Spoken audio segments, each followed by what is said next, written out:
and I am the biggest Peter Zeihan fan there is, by the way. Pew And pew pew. yeah, so when now I understand. Okay, go. So for those who don't know, Yeah, but the guy that but just I to just clear, go ahead, go ahead. I just want people to know who Peter Zeihan is. So Peter's an author and a speaker, a public speaker, who by my accounts, and I think Jorge might agree, has had a better grasp on how the world has been evolving over the past uh, several years, and has been perhaps had the most accurate predictions for how things are currently unfolding and how they seem to be really shaping up for the short and near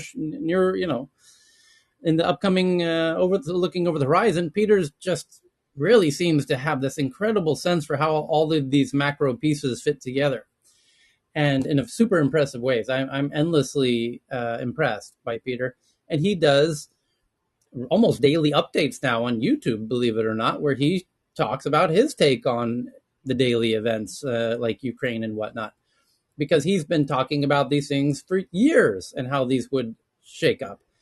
And so I'm looking forward to hearing this clip from Jorge of Peter Zehan. Go ahead. Yeah, and one last thing too. I mean, there's a bunch of people that okay, I think a lot of us, if we're on the left, we tend to follow CNN. If we're on the right, we tend to follow Fox. As a libertarian, it's really hard to find somebody that has your philosophy. So I tend to go to not just libertarians, but and contrarians, but I tend to go follow financial analysts because they're all about analyzing the data, and I think that's We're a so higher similar. quality than a journalist Yep. who has political influences. So Right. it's not just Facts. him, there's others. But okay, here we go. Yep. Ryan here, coming to you from Colorado. I want to give you an idea of what is coming up in the Russia-Ukraine war for the next couple of weeks.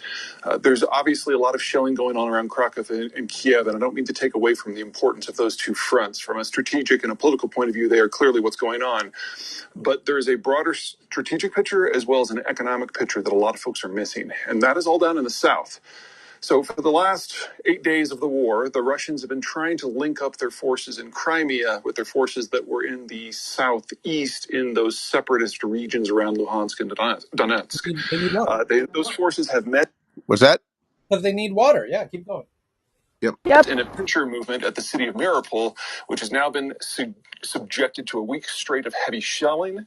The Russians did a false flag I'm sorry, not a false flag operation. The Russians did a fake peace agreement that would have allowed several tens of thousands of people from Mariupol to evacuate civilians. And as soon as they concentrated, the Russians restarted the shelling, trying to kill as many people as possible, which I think tells you everything you need to know about the seriousness of peace talks as far as the Russians are concerned.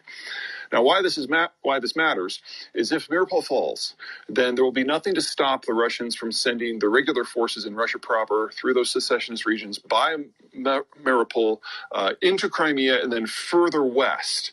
Now, the forces in Crimea have already captured the town of Kherson, although direct control seems a little muddled right now, and they are pushing further to the northwest to the city of Mykolaiv.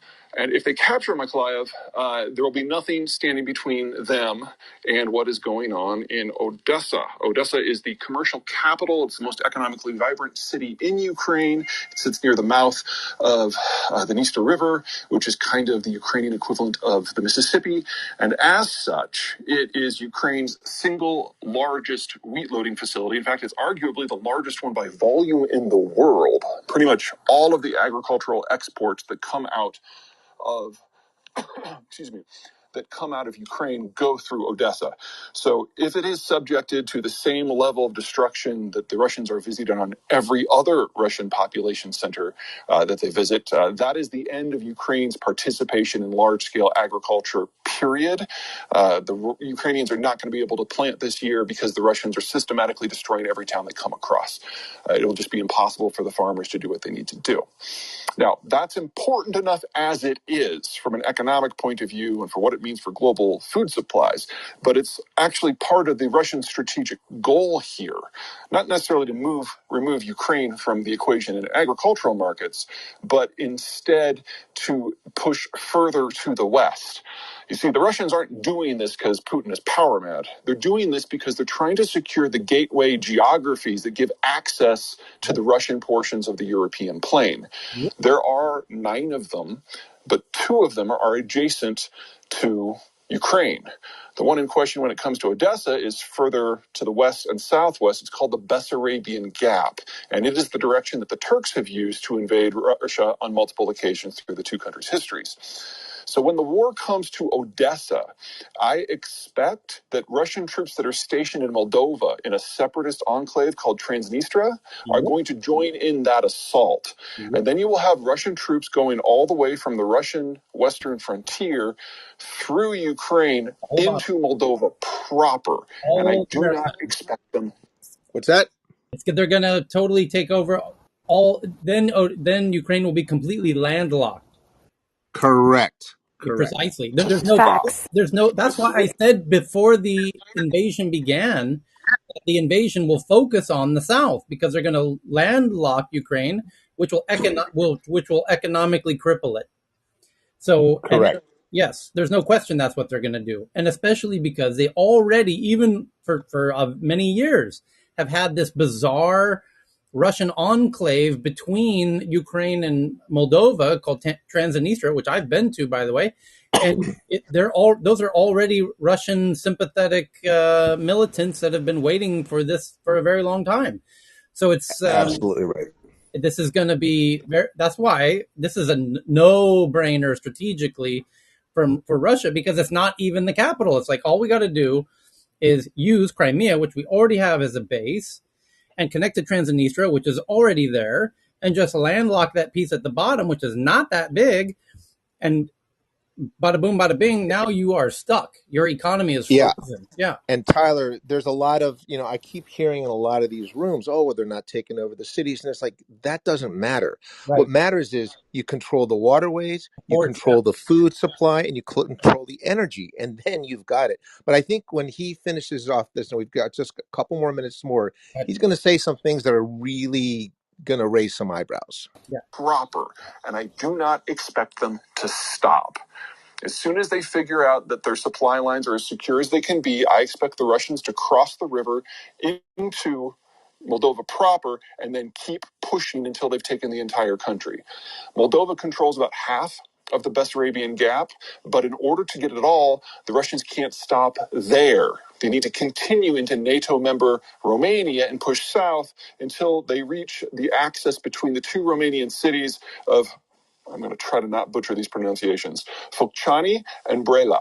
Once they have those, they'll have fully plugged the Bessarabian Gap. But that does mean coming into conflict with NATO down the line. So Moldova will fall very easily. This is a country of less than 3 million people. Their primary exports are a few agricultural outputs and some wine. They don't have the political, much less military wherewithal to resist a Russian assault. I would expect all of Moldova to fall within a week or two. Ukraine, or when you get into Romania, of course, though, that gets a little bit more dicey. So a couple things to look for. First of all, while Kherson has fallen and while Mykolaiv is in danger and is under assault, there's only one bridge across the river that goes through Mykolaiv. So if that bridge is destroyed, the Russians are going to have to go a couple hundred miles north and loop back around. That would cost them a lot of time that I don't think they have. Second, once they link up with their forces in Transnistria, there are only a couple of bridges that cross the Dniester River going into Moldova proper. So the same logic holds. So those are kind of the flashpoints that you should be looking at, because if anyone wants to really kick the Russians in the teeth and slow down these assaults, those bridges need to fall. So we're not to the point yet where the Ukrainians are sabotaging their own infrastructure in order to deter the Russians, but I can't imagine that is far off. Okay, that's it. There was an interesting observation in Pyotr's room where they kind of discussed the difference in how the various forces, the Russians versus Ukrainians, operated, and how the Russians had this kind of pre-German tactic where they followed the orders to the bitter end, and the Ukrainians were more dynamic because there was less risk and less punishment if you deviated from the orders for the Ukrainian forces. But the Russians had severe consequences for any sort of deviation from the official orders. And that seems to be causing kind of an advantage for the Ukrainians, and the Russians are having a difficult time operating with that. But historically, the Russians have always gone with the approach of wave after wave after wave. So it'll be interesting to see how that works out, because I think at a certain Yeah, point, North I America will that be that's quite all significant. tactics, and I think the thing is, like I said, Putin is like he's like a magician, right? The magic is you're focused on the right hand, but nobody's looking at what the left hand is doing, and the guy has a longer strategic plan. It involves China, it involves the fact that they've already set up a new SWIFT system that nobody's really talking about. And it involves all the BRIC countries. Brazil has not accepted the sanctions. China is not. India's kind of caught in a rough spot. But between those three countries, you've got like over 3 billion people of a marketplace for Russia. Plus, they have a gold-backed ruble. And of course, with the CBDCs and so forth, it's not like the SWIFT is the financial equivalent of the nuclear bomb that it was 5 years ago. And in Piotr's room too, he says, "Oh, it's going to take them decades to establish a new SWIFT system." No, it won't. SWIFT is a very archaic technology. It's a telecommunications technology that is so way. It's like the horse and buggy against a Ferrari, right? The technology is advanced so much, and everybody in this room knows that I'm preaching to the choir. But I just think we're not that far away in terms of their establishing a new SWIFT system. Plus, they have their own version of an IMF. Yeah, Jorge, totally agree. Yeah, it's like a horse and buggy Bingo. versus a Tesla, though. I got a few Jorge, points to run I'm through sorry. real Go ahead, quick. Tyler. So as you can now understand why I like Peter Zeihan so much. And he does this on all kinds of topics. And a lot of Peter's one of the folks, that have helped me understand the bigger picture, where I keep telling you to focus on water, food, and energy. That anyway, there's a really interesting there was a ton of really interesting things that happened since we met last in the past 24 hours.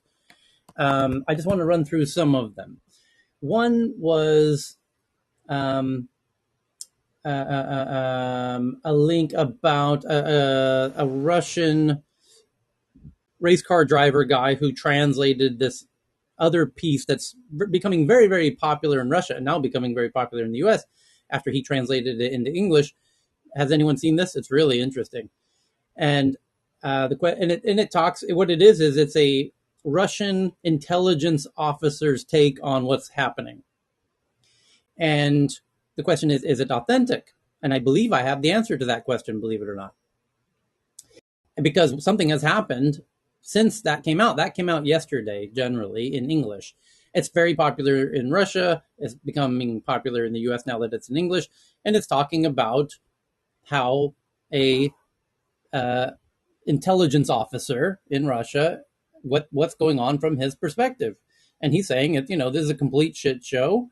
We're being blamed for everything because they went into this obviously with false information, and that's our territory is information. And Putin had bad information, and now he's embarrassed. And it's like, well, and this guy even says the problem is you can't even give this guy all information that you give him must be glory to Russia, and Russia's going to win. And if you don't provide that, you're out of a job. So, of course, we told them the Ukrainians are going to welcome us. We had no choice.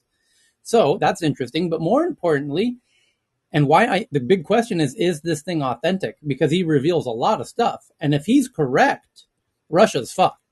That's what if you anyone who read that, that's the big takeaway. I'll just jump to the end for you. And the question is then, is it legitimate? Is this an actual FSB agent? Well, he does say in one of the things that's happening now behind the scenes in the Kremlin is that they're trying to manufacture a legitimate out or excuse for why they had to go in and attack Ukraine. And the current best plan is they're going to try and find that Ukraine has the makings of a dirty nuclear bomb. This guy said this days ago in Russian. It's now yesterday been translated into English. And what do you know? A few hours ago, the Kremlin is now saying, indeed, that they've now found evidence that Ukraine was working on a dirty nuclear bomb, and this is why we had to go in. And this FSB agent says, I can't believe the Kremlin's trying to whip up this bullshit story because we, as the intelligence community, know it's a complete bullshit story. It's totally baseless. And it's totally embarrassing that they're even feel the need to whip up some crazy boogeyman scapegoat to recuse them or not recuse themselves, but to give the appearance that they had a legitimate reason to go into Ukraine and just to save face, basically. But he predicted that. He says in his, only an intelligence agent would know this, and he says, "Here's what they're working on right now." And sure enough, here it is today, a few hours ago. Russia's saying, we actually, hey, everybody, just so you know, we really had to go in and do this because we thought they were working on this, and it appears that they are and everything. No, your own FSB agent leaked a few days ago that you were going to do that. Adds a lot of credibility to the fact that this is perhaps authentic Russian intelligence agent who's really leaking the insider shit. And he is. And it's an amazing tweet thread, essentially. It was originally a Facebook post. And he shares a whole lot of other stuff about the morale is just down and why nobody was told anything, and fills in all the blanks, all really everything. Once you understand the whole big picture, there's a lot to say. But the summary is, reading that, oh boy, are they screwed? Like really, really screwed. And the protests are kicking up. And he made a really interesting point, this FSB agent, if it's authentic, and I think I just made a good case for why it probably is. He says where Russia is right now is usually where things end up at the end when they start going wrong, where the logistics are so bad. He goes, this is kind of where Hitler was at the end when shit was getting dire for him, and we're only just started, was his point. And he goes, this is just going to turn into a complete shit show. The Russian fighters don't want to be there. Belarus doesn't even want to take part. The Ukrainians have an unbelievable morale that is just unstoppable. There's no way we're going to be able to control these people. Even if we were to be able to get any kind of control of Kiev, or even get the president to sit down or step down or killed or whatever, it wouldn't matter. It would make no difference, this guy says. And he goes, so this is just going to go from bad to worse. Now, other related important developments since we met last time is that Sweden had sent, and we read the headlines, and Johan and I spoke briefly, Sweden sent over 5,000 missile launchers over to Ukraine, and we now have photographic evidence of them training with them. They have now arrived. And Denmark and Norway and Finland and Sweden are sending over thousands and thousands of rockets for these rocket launchers. And sure enough, today, there's dozens of tanks and planes already being shot down in record numbers starting right now. This is a massive shift in advantage to Ukraine now that they have this heavy artillery to take out these tanks and planes. And that's what's starting to happen. And if they keep doing it at the pace they did today, they'll be able to introduce airplanes up into the air, which are also now, there was a new development that the U.S. greenlit NATO to send over planes somehow, some way, probably from Romania or Poland, and get them over there, get them in the sky, and start having an air battle. And if Ukraine can get air superiority, game over. It's nearly game over now. But wait until they get planes in the air and get air superiority. When there's do you think? I mean, that's just an absurd. It's an absurd over. Not only is it over in Ukraine, I mean, at that point, Ukraine could start going into Russia. That's what that would mean if they got air superiority. Yeah, and the sanctions haven't even begun to bite, right, Tyler? No, they have. By the way, in the past few hours, the ruble has fallen now to 138 to the dollar. This is nearly half of what it was 8 days ago. Tyler, can I speak to something you just said, which is okay? You just said ... Then Ukraine could conceivably encroach and go into Russia. Right. One of the really helpful things that I've kind of stumbled across, it could have been from somebody suggesting it from this room. Oh, it was Carl. It was Carl, in fact. with regards to what, and apparently this happens every few years, but Putin announced what the escalation avenues were for nuclear war. And so, there's this de-escalate to escalate, but what was key, the way I read it, was the requirement of the Russian territory having to be at stake. So the Russian territory, as defined by the world, is, you draw a line to what that represents, and then Putin has his new line that he's trying to draw, and he's already proposed that these are independent areas within Ukraine. That's one piece to this calculus. But what you just said with regards to NATO engagement versus NATO fighting proxy through Ukraine, so such that NATO does not encroach and break the Russian boundary, as in the context of that nuclear, engagement triggers. That you just said something very specific, very, very super strategically important. I just wanted to say that because no one needs to let that one go, because that is You very know, key. Blinken actually was also saying what Tyler said, is that the US said that if Poland, because I think Zelensky had a meeting with the US Congress yesterday and Saturday morning, I think, and asked for Russian planes because the Ukrainians are much more familiar and doesn't take them for training and things like that. So they want something like that so they could be efficient and effective immediately. So Blinken said today as well for Poland to start supplying that because they have them in numbers, huge numbers. And they said the US would be backfilling any plane that they actually give to Ukraine, the US would refill it. So that's like a back channel of really NATO getting involved. But I think one of the challenges they were talking about is how to get them from Poland, because I think Russia has airspace, so how to get them without being attacked. So they were discussing the logistics side of it. Yeah. Okay, a few other Tyler? points. Yes, hold on, please. Tyler, just quickly, is the article that's linked up top is not the article that you were talking about, right? Is I it have no possible to idea get what's to up that link? top. I don't know what's up top. Okay.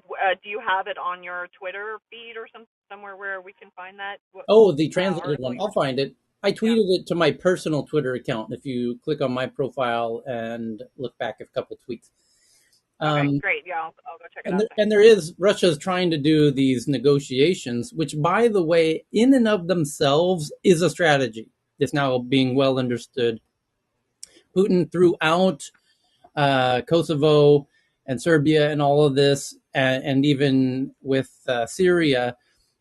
Part of his playbook, like signature Putin, is constantly suggesting that we meet for talks, let's meet for talks, because the other side cannot refuse. Because if you refuse, you're seen as now the bad person in this agreement because you're refusing to meet to talk. So you always have to agree to talk, and that's constantly diverting your focus and giving false hopes and everything else. He has no interest in any legitimate, sincere talks. He has a very sincere interest in keeping you busy and not focused and thinking there's a way out and everything else. And it's really sinister. And though, if he does, I have a proposal, and because they went to these talks and they make really ridiculous proposals, which no one would ever accept. And I have a proposal for the Russian people, as you can see in my Twitter account as well. I made a tweet today that said, "Dear Russians, here's the deal. Help us replace Putin with a U.S. friendly puppet.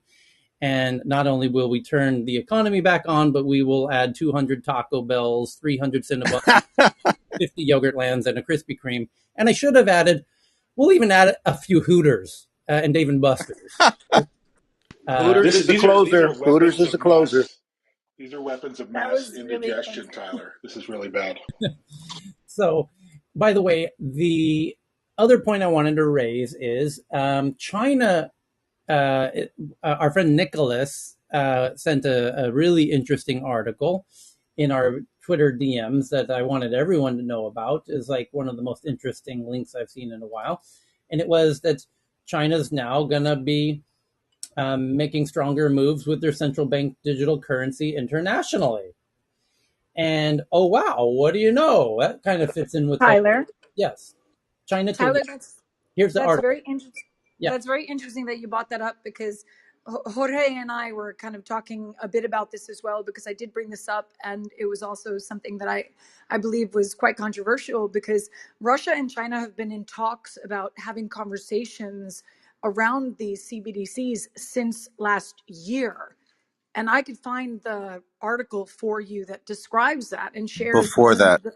Exactly, Jorge, exactly. But my point is that this is why I totally vibe with what you were saying, Jorge, and what that's why I was clapping for you, and what Tyler was saying, I was clapping, because there's a underbelly here as well. There's an under thread, there's an undercurrent, and that undercurrent is what is, in some ways, Tyler, you brought something really interesting up. I used to work for a law firm, and I had a lot of friends that were lawyers, and I used to go out and have like a beer or wine with them.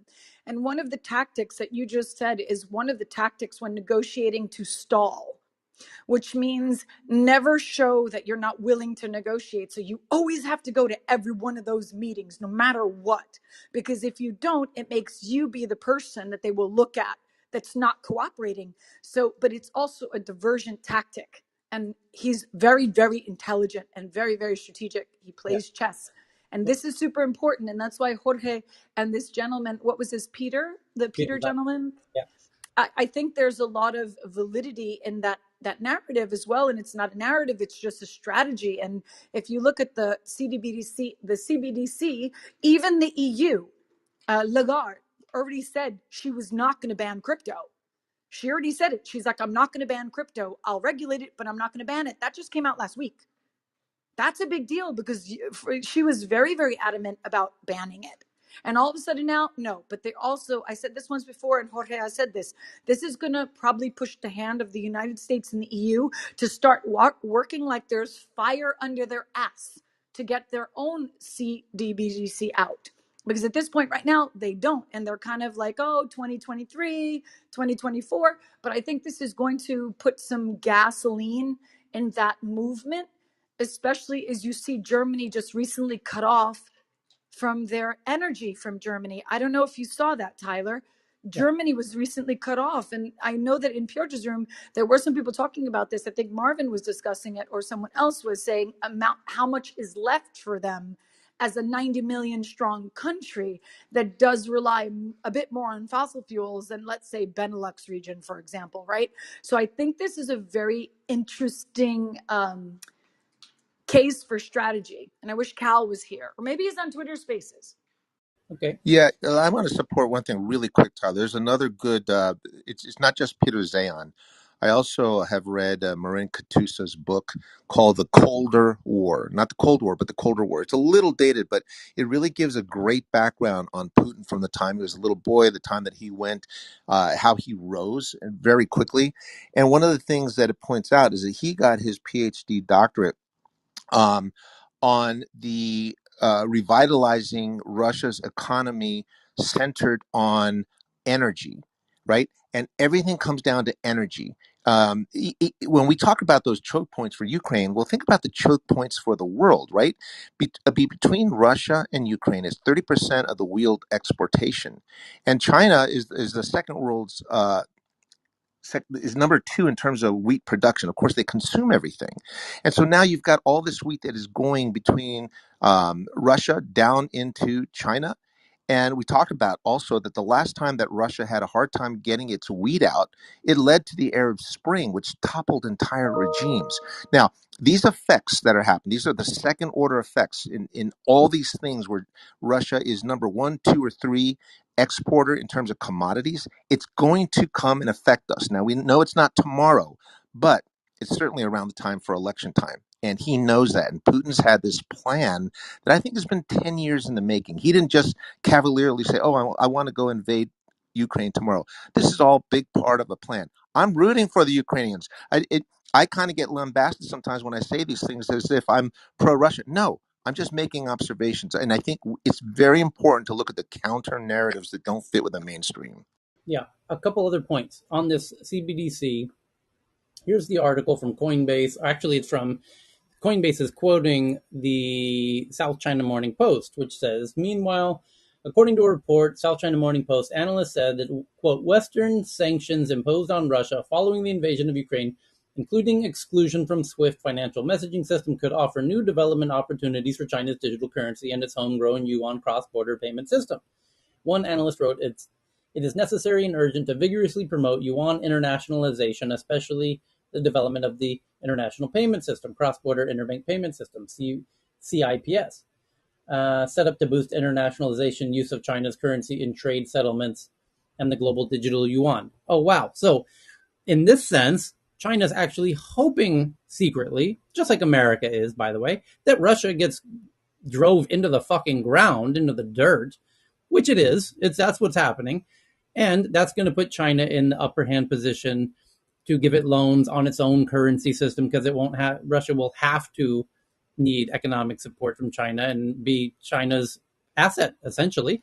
And and all the banks have already switched on to Chinese payment methods and right, credit cards and right, transfers. right, WeChat and all that stuff. So right. They're literally, and their internet, by the way, that's a great point.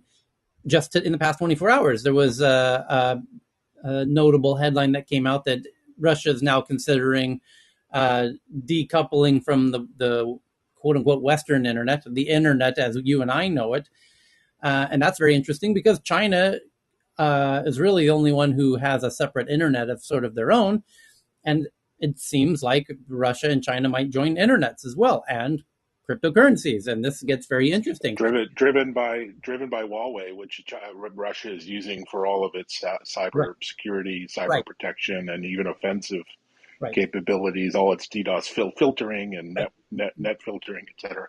Make no mistake, China will have the complete upper hand in this arrangement, almost like a America versus Mexico or type arrangement. So the here's where it gets really interesting. So China itself is in just to talk about the Peter Zeihan perspective on China for a second. Peter's on the record repeatedly saying China, as we know it today, will not exist in 10 years. Like, it's going to crumble even harder than Russia's crumbling currently, for many reasons, many, many, many. Here's a few that have percolated in the past week or so. The biggest headlines coming out of China right now over the weekend was that the real estate property bubble is truly, properly bursting in a magnificent way. That's a huge problem, because that's the only asset that Chinese folks have for investment. The only way traditionally that your average Chinese family can make investment money is by playing the real estate game. And that has now thoroughly, properly popped. That's a huge problem. All property purchases are down tremendously in a huge way. And that is a huge problem for China. That's their version of their kind of their future is so closely tied to their real estate market, and everything was fine when everything kept going up and up and up. But now that it's not, this is a huge problem for them. Now it gets even weirder, because Hong Kong has the highest COVID death rate in the world. That's very unfortunate, because Hong Kong was actually rather masterful at one of the best at managing COVID in the world until very recently. And now it's actually the worst. And this is totally tragic. I personally absolutely love Hong Kong. It's one of my favorite cities on the planet and my favorite people. However, it is truly important to note the second order effects of what's about to unfold, because Hong Kong shares an open border with mainland China through Shenzhen, one of the largest Chinese cities, and Guangzhou. I mean, this is like one of the major hubs of China is right there at Hong Kong. And Hong Kong has Omicron full blast, because they didn't quite have the same lockdown procedures that mainland China had. And now, it's Omicron.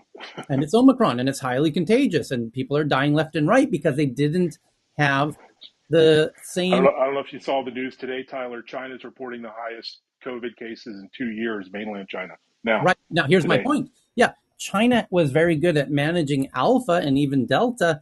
That strategy don't work with Omicron. It's way too contagious. You can't contain it with the traditional everyone gets locked up in their house for 2 weeks or whatever.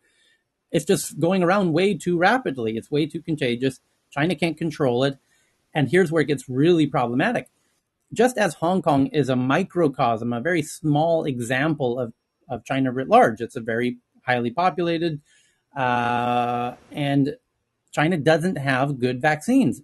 Thailand and Indonesia know that better than anybody. Hello from Thailand, where we initially had the Chinese vaccines, Sinovac and Sinopharm. And guess what? We took them, everyone got 2 doses, and then Delta came around and everybody died because those vaccines were dog shit when it came to Delta or Omicron. They're useless. They're as good as zero, it turns out. And that's the reports as well, is that Omicron is totally unstopped by the Chinese vaccines. mRNA vaccines and AstraZeneca tend to stop it quite well. Sinopharm and Sinovac do not. So China's going into, for the first time really ever, it's amazing that the rest of the world's coming out of COVID. They're literally just starting it. Literally right now, just starting it with zero immunity and full-on, full-fledged Omicron, and at the same time that their property market is imploding right now, as we speak. Now, one other interesting China observation to reveal, which is, and many people have said this, and it's no doubt true, that Xi Jinping, no doubt, is watching what's happening with Putin in Ukraine with intense interest, especially the part of the sanctions, because Xi has not been very shy or covert about his ambitions to take over Taiwan.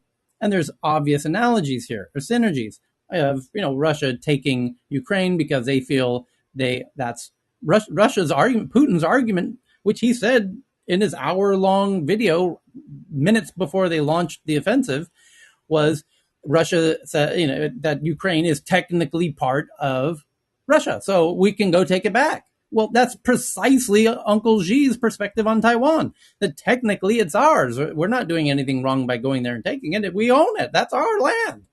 That's how they feel about it, just like Putin was saying about Ukraine. So there's already the same psychology, even going into it, the preamble, the pretext. But now that these sanctions are so extreme, and by the way, they're just getting started on Russia, you might think that would cause Xi to reconsider attacking Taiwan, right? He doesn't want to be sanctioned to death. Now, here's where things, from my own personal conspiracy theory, that we essentially cajoled or that's the right word, cajoled Putin to go into Ukraine, because we always knew that he's such a hard ass that if we ever, the big red line for him is if Ukraine were to ever join NATO. And all we had to do, we knew at any time, we could get that dog foaming at the mouth very quickly if we start whispering in the back channels of the international community that we're going to start working with Ukraine to join NATO. That's all it took. And then he just had this knee-jerk reaction. He's got to go in there and defend that shit. And next thing you know, he fell on the banana peel and he's slipping on his ass, and he broke his damn neck now. So Xi, by the same token, has said if anyone ever recognizes Taiwan as an independent nation, that's a red line of all red lines. Shit will hit the fan, and he has to back that up and defend that point, or he will be completely written off as a joke in China. Because if America formally recognizes Taiwan as an independent nation, Uncle Xi, according to his own buildup of this issue, has no choice but to go in and take it. No choice, none whatsoever. He has to do it. Now, just as America, sadly, has no skin in the game when it comes to Ukraine, we lose nothing by Putin going into Ukraine. We're not celebrating the fact. Well, and some people probably are, honestly, in some parts of the U.S., that Russia fell into this quagmire that it's now in, because this was the plan all along. We knew we could do this to Russia at any moment. And we know we could get China to attack Taiwan at any moment. And if we take the only thing that America actually, honestly, sincerely, selfishly cares about when it comes to Taiwan is TSMC. And if we could get TSMC's intellectual property outside of Taiwan onto American soil, at that point, we would more than happily trick Uncle Xi into taking Taiwan so we could sanction them into death, just like we're doing to Russia at the moment, and it would cost us nothing. Zero. Bupkis. We might send them some tanks. We might send them some missiles. Yeah, okay. A few $1 million, maybe $1 billion to take out China. We could get the whole entire world to join, just like is happening in Russia right now. It would be exactly what's happening to Russia in Ukraine, with the world uniting against Russia and taking that thing down. You would see the same thing happen on an even bigger scale if China went into Taiwan.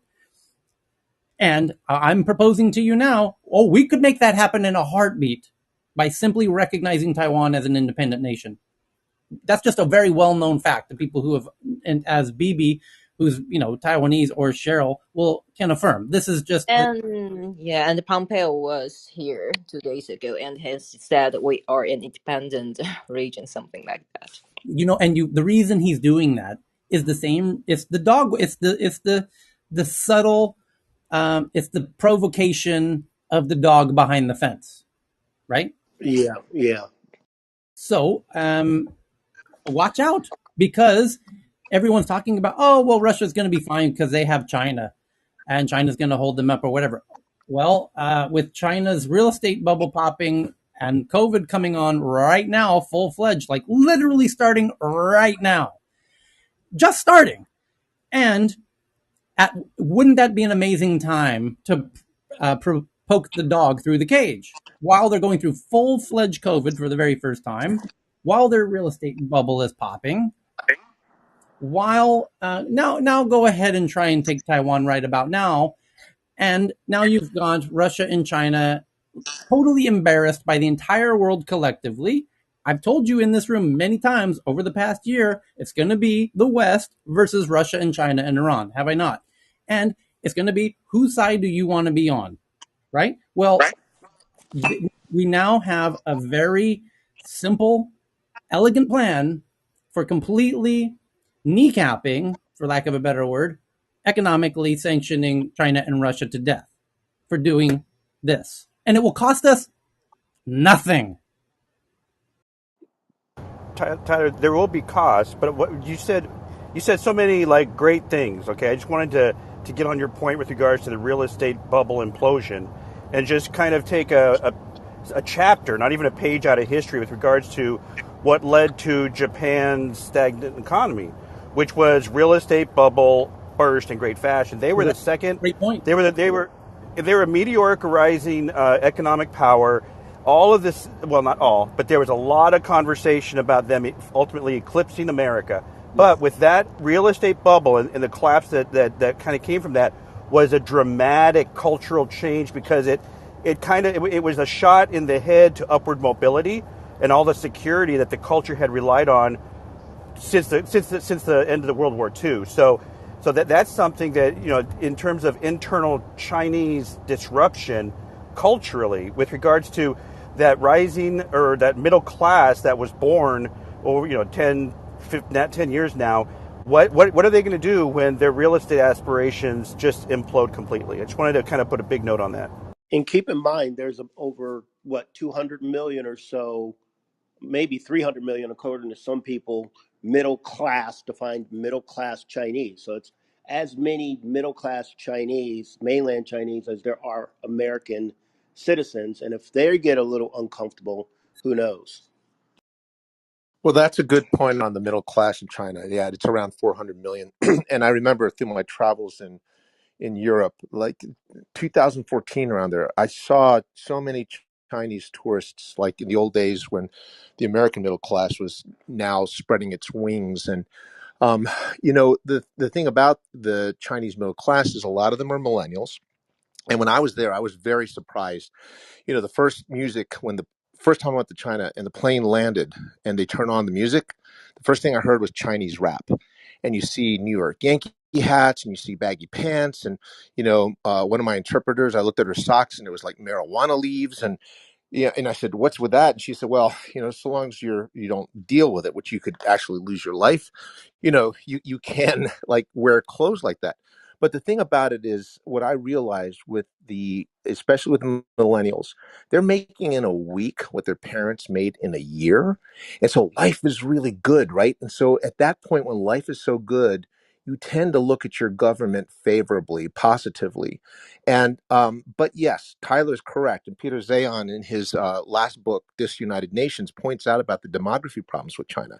They have reached their peak population last year. By 2070, it'll be half. So imagine going from 1.4 billion to 700 million, right? So they will never be the global economic power just based on that declining demography that they have. But here's the other thing that is important to realize when you talk about this whole Ukraine and Taiwan situation, is they have about 40 million people, if I remember correctly, young men in their 20s and 30s that will never get married. Not only will they never get married, they will never kiss a woman. And you think that that's like a huge issue. But if you just want to throw people at the front line, well, there's one way to get rid of that situation. I mean, it's just a connection I made, but I think all these things lead to one thing that Tyler, in support of what Tyler said, China isn't a problem. Oh, and one last thing. I worry about the unfunded liabilities across the infinite horizon, which is our unofficial debt, right? Which is the last I read at $160 trillion. That's separate from the 30 trillion official debt that we have. If the world's GDP is 80 trillion, it puts in perspective what 160 trillion means. That means it's over $460,000 for every man, woman, and child. Geriatric, newborn, it doesn't matter. But what was shocking to me is I also read in some of these geopoliticists and CIA analysts that have retired and put out their reports, China actually is now printing more money than we are. Yeah, And the not great. fact is that 60% of the US dollar, that the world's global economies run on 60% of the world's economies run on dollars. It allows us to keep kicking the proverbial can down the road. But with them, it's all stuck within their borders. And so there's a lot of issues there, Tyler. I agree with Yeah, you. I know. We could go on for there's a lot of China vulnerability, house of card type stuff that your average person isn't familiar with. That one other point I wanted to make was another. It's just just just keep this in mind that if this China Taiwan thing were to go down, by the way, just before the Olympics, China and Russia were doing joint naval drills in the South China Sea together around Taiwan. Right now, that didn't go unnoticed, by the way, and especially by Japan because they sailed right through the middle of Japan. By the way, in between the Japanese islands. Now, Russia's kind of got its hand full at the moment, and the rest of the world is not that busy. Russia's busy, and it was assumed that if a Taiwan invasion were to happen, that based on that joint naval drills that they were doing just before the Olympics, it was kind of assumed that maybe Russia would participate as part of that Taiwan invasion as well. Just to add a little more to the mix. Well, Russia, Tyler, they still sailed through international waters, even though it went through Japan. yes, yeah, true. There is an internet. It's very narrow, but there's an internet. Technically, no one's ever gone through there. No one's because people respect Japan too much to do that because they know it would piss off Japan. But China and Russia don't give an f. So they technically it is international waters and right there between those two islands. Although it's no one has the balls to do it other than China and Russia. Because they know how disrespectful it is. So my point is, Russia's about to have its hands very, very full in a couple weeks, very full, and that could be a really interesting moment to provoke China by recognizing Taiwan because they won't have their friends Russia to come help them, and Xi won't have a choice but to go in with. By the way, would if Taiwan were to be invaded, wouldn't you want it to be when on your terms, like you say when it's ready, when it needs to happen? Of course, the US would love to decide when that happens on our when we're ready for that to happen. We call the whistle or we start the starter pistol on that race.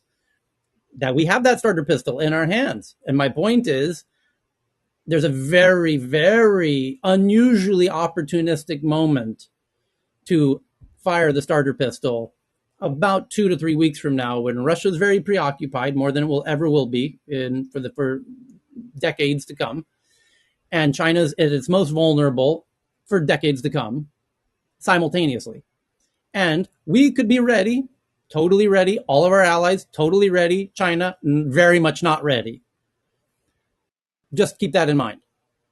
Tyler, one other thing that you've not figured out the place for the piece of the puzzle, and that is China's huge export to supplies, the supply chain, and the impact that'll have on everybody else in the world, particularly the United States. Somewhere, somehow, before the first firing gun goes off for the China-Taiwan situation, China and America will have to decide the fallout of supplies from China, exports being hindered, and how that affects everybody.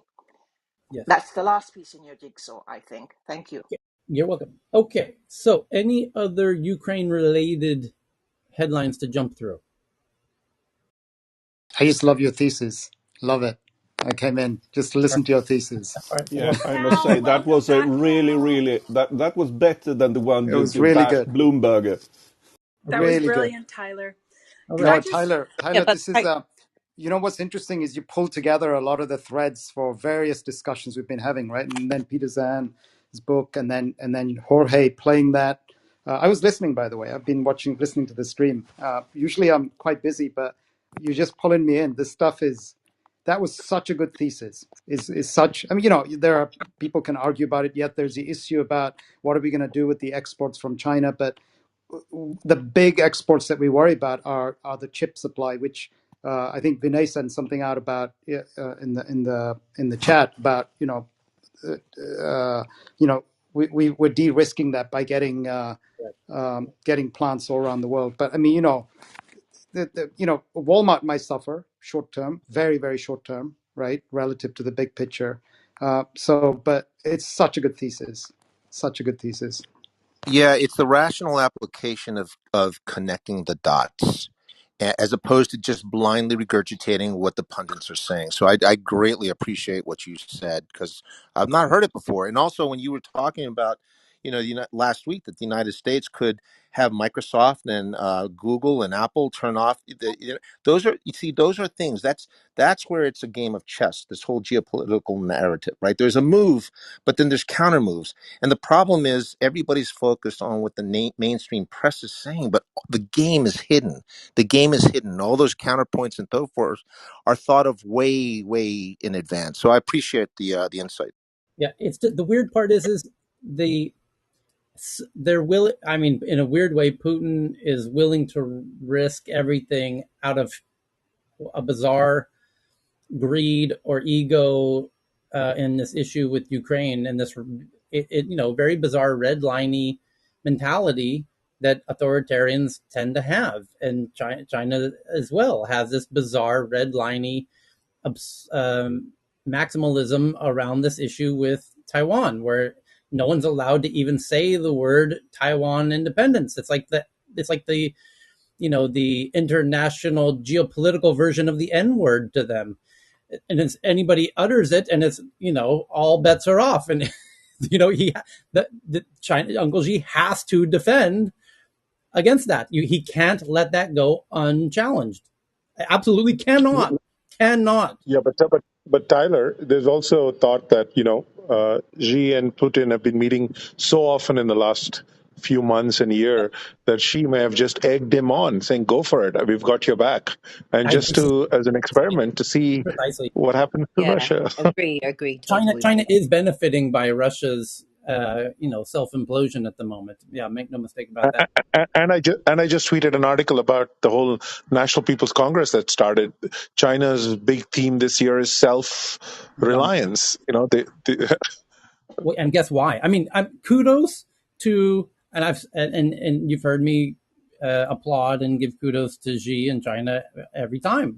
They understand these big picture things. They need to be self reliant because the bigger picture has been, and again, full credit to Peter Zeihan for this, that the whole game of America's Navy protecting the imports and exports since World War II through the Bretton Woods Agreement has enabled, all of this incredible peacetime, uncharacteristic peacetime that we've had since World War II. And many people who've been born since World War II just assume that the world is a peaceful place because it's been uncharacteristically peaceful since World War II because there's been one superpower controlling the oceans, which has allowed it. Everyone just assumes who's born since 1945 that anyone's allowed to trade with anyone all the time and it's just willy-nilly and it's free and silly.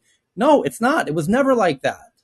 It's because one side, namely the America, was spending an incredible amount of money to police the deep blue seas for all of this transport internationally. And now you have young people who are being born who are saying, why is America spending all this money on military when we've got all these issues at home? Totally rational question. And Can I speak to that? Tyler, yes, but the answer to that question is because we made an agreement with the whole world that we would do that in exchange for using our currency. And Yeah, now go it's ahead. become a little bit too much to bear economically for the U.S. to keep spending that. So the Americans no longer want to play that role and they don't want to spend that money. They want to spend that money at home domestically. Okay, I, fine. But what I, the But to my Peter, understanding, the Japanese are paying the American to do that. It's not right, free. but my point They is, pay a lot of money. right. So yes, Japan does pay, and so does NATO pay, and Trump's point was you guys are not paying enough. So we're no longer interested in doing this anymore. And that was Peter Zeihan's point: is America's going to take its ball and go home. We're going to play at home. If you want to play with us at our house, you're welcome to come join us. But we're going to make a nice little alliance of our friends over here, and you're going to have to be a little more self-sufficient, but we'll happily trade with you and whatever. But here's the teams that are the other players that we're not interested in playing with, and that's what I said. It's China leading that other side. They're going to have their own little game going on, and it's China and Russia and Iran and we'll see who else sides with them. But after this Russian scenario with Ukraine and the potential China-Taiwan scenario, you tell me who's going to take their sides. We kind of already know because there's been votes in UN-related organizations to decide, like the UN Security Councils, and we can see from the votes who's siding with Russia in these votes. And one of the most interesting points, I don't want to get into it in detail, but it's one of the more interesting things to me is the India abstaining from admonishing Russia for what's going on. And I know why. I learned today why. I was confused why India was abstaining from, and I thought it was economic that India, sees the opportunity. India sees an economic opportunity with Russia. No, actually, there's more to it than that. And I got to, in a weird way, respect India. Bizarrely, it's in part because when India was in a tight jam, and America was actually quite aggressive with India in regard to its neighbors with Pakistan and Bangladesh. Russia didn't vote with the rest of everybody against India. Russia abstained. And India remembers that. And India is being loyal to that. And in a weird way, I respect that. So India abstaining in voting against Russia is sort of a payback in a way. And it was a confusing one. I didn't quite have the full geopolitical context, historical context. And Yeah, there's also a big debate going on in India. Vinay would have a real good sense of it. Arms deal between India and Russia maybe about a year or so ago that probably also sealed that kind of loyalty. This is Valerie. yeah, I'm done speaking. what the thing that concerns me is I really, really like India. And I think they have they are, as is the case with technology writ large in 2022, they're the main stage event right now. They are the belle of the ball right now. Unicorns. Yeah, this is where the excitement is. This is India's time to shine, baby. And boy, oh boy, due to their scale and their very nice demography, they're not being terribly inverted like much of the rest of the world is at the moment. They are the most beautiful trading partner anyone could ever hope to have, even for all of Europe and the West combined. They're really going to want to have India on their side. And boy, China and Russia and Brazil and Iran are certainly going to want India on their side. And India's in the privileged, and I mean this in a very nice way, non political correctness way. They're in this really beautiful position where they're going to be courted heavily from both sides, and God bless them. They Yeah, very but yeah. yeah, but Tyler, there's also another perspective. I mean, you've got to remember that the Pakistani prime minister was in Russia, in Moscow, meeting Putin the day Russians invaded Ukraine, and that meeting was set up by China. So China's trying to. So the nexus of China, Pakistan, Russia is more dangerous for India, and they want nothing to come between. They have to support or at least abstain and not put Russia in a spot because Russia will cozy up to Pakistan, and that's what China wants them to do. So that will have us surrounded on every side, I really do. right? So Think about the numbers between China, No, India, and Brazil.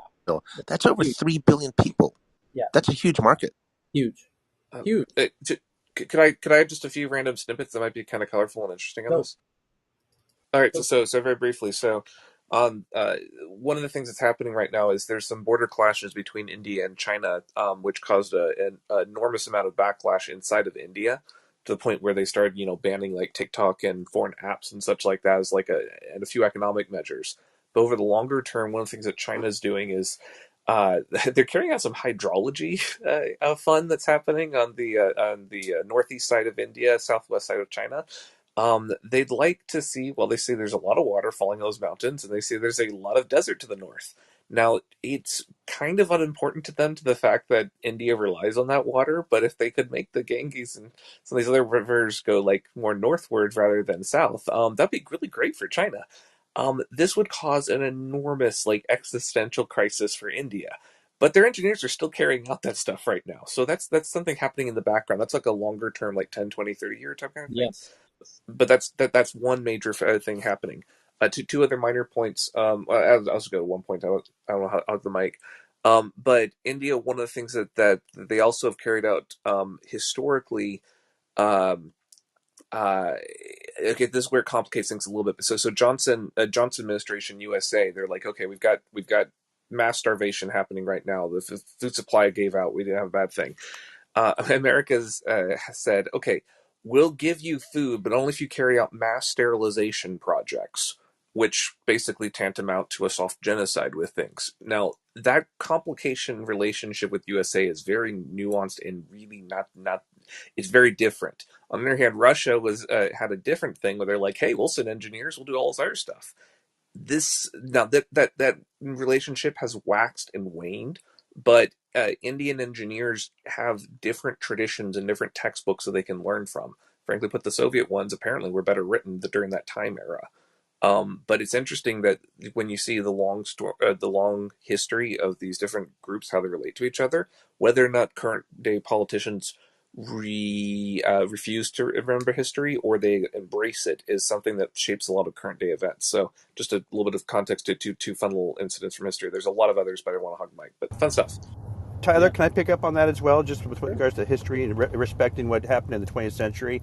I, you know, uh, look, the reason that we have, I'll call it economic security for decades, and it's broken as hell, right? You hear me talk about this all the time about the inequities in our form of capitalism, but it is heart wrenching when you hear in some of these rooms, it's a generational kind of issue, you know, the younger people just not fully appreciating what cost was paid in the 20th century, in the world wars, to get us some level of stability, to do what happened in the second half of the 20th century.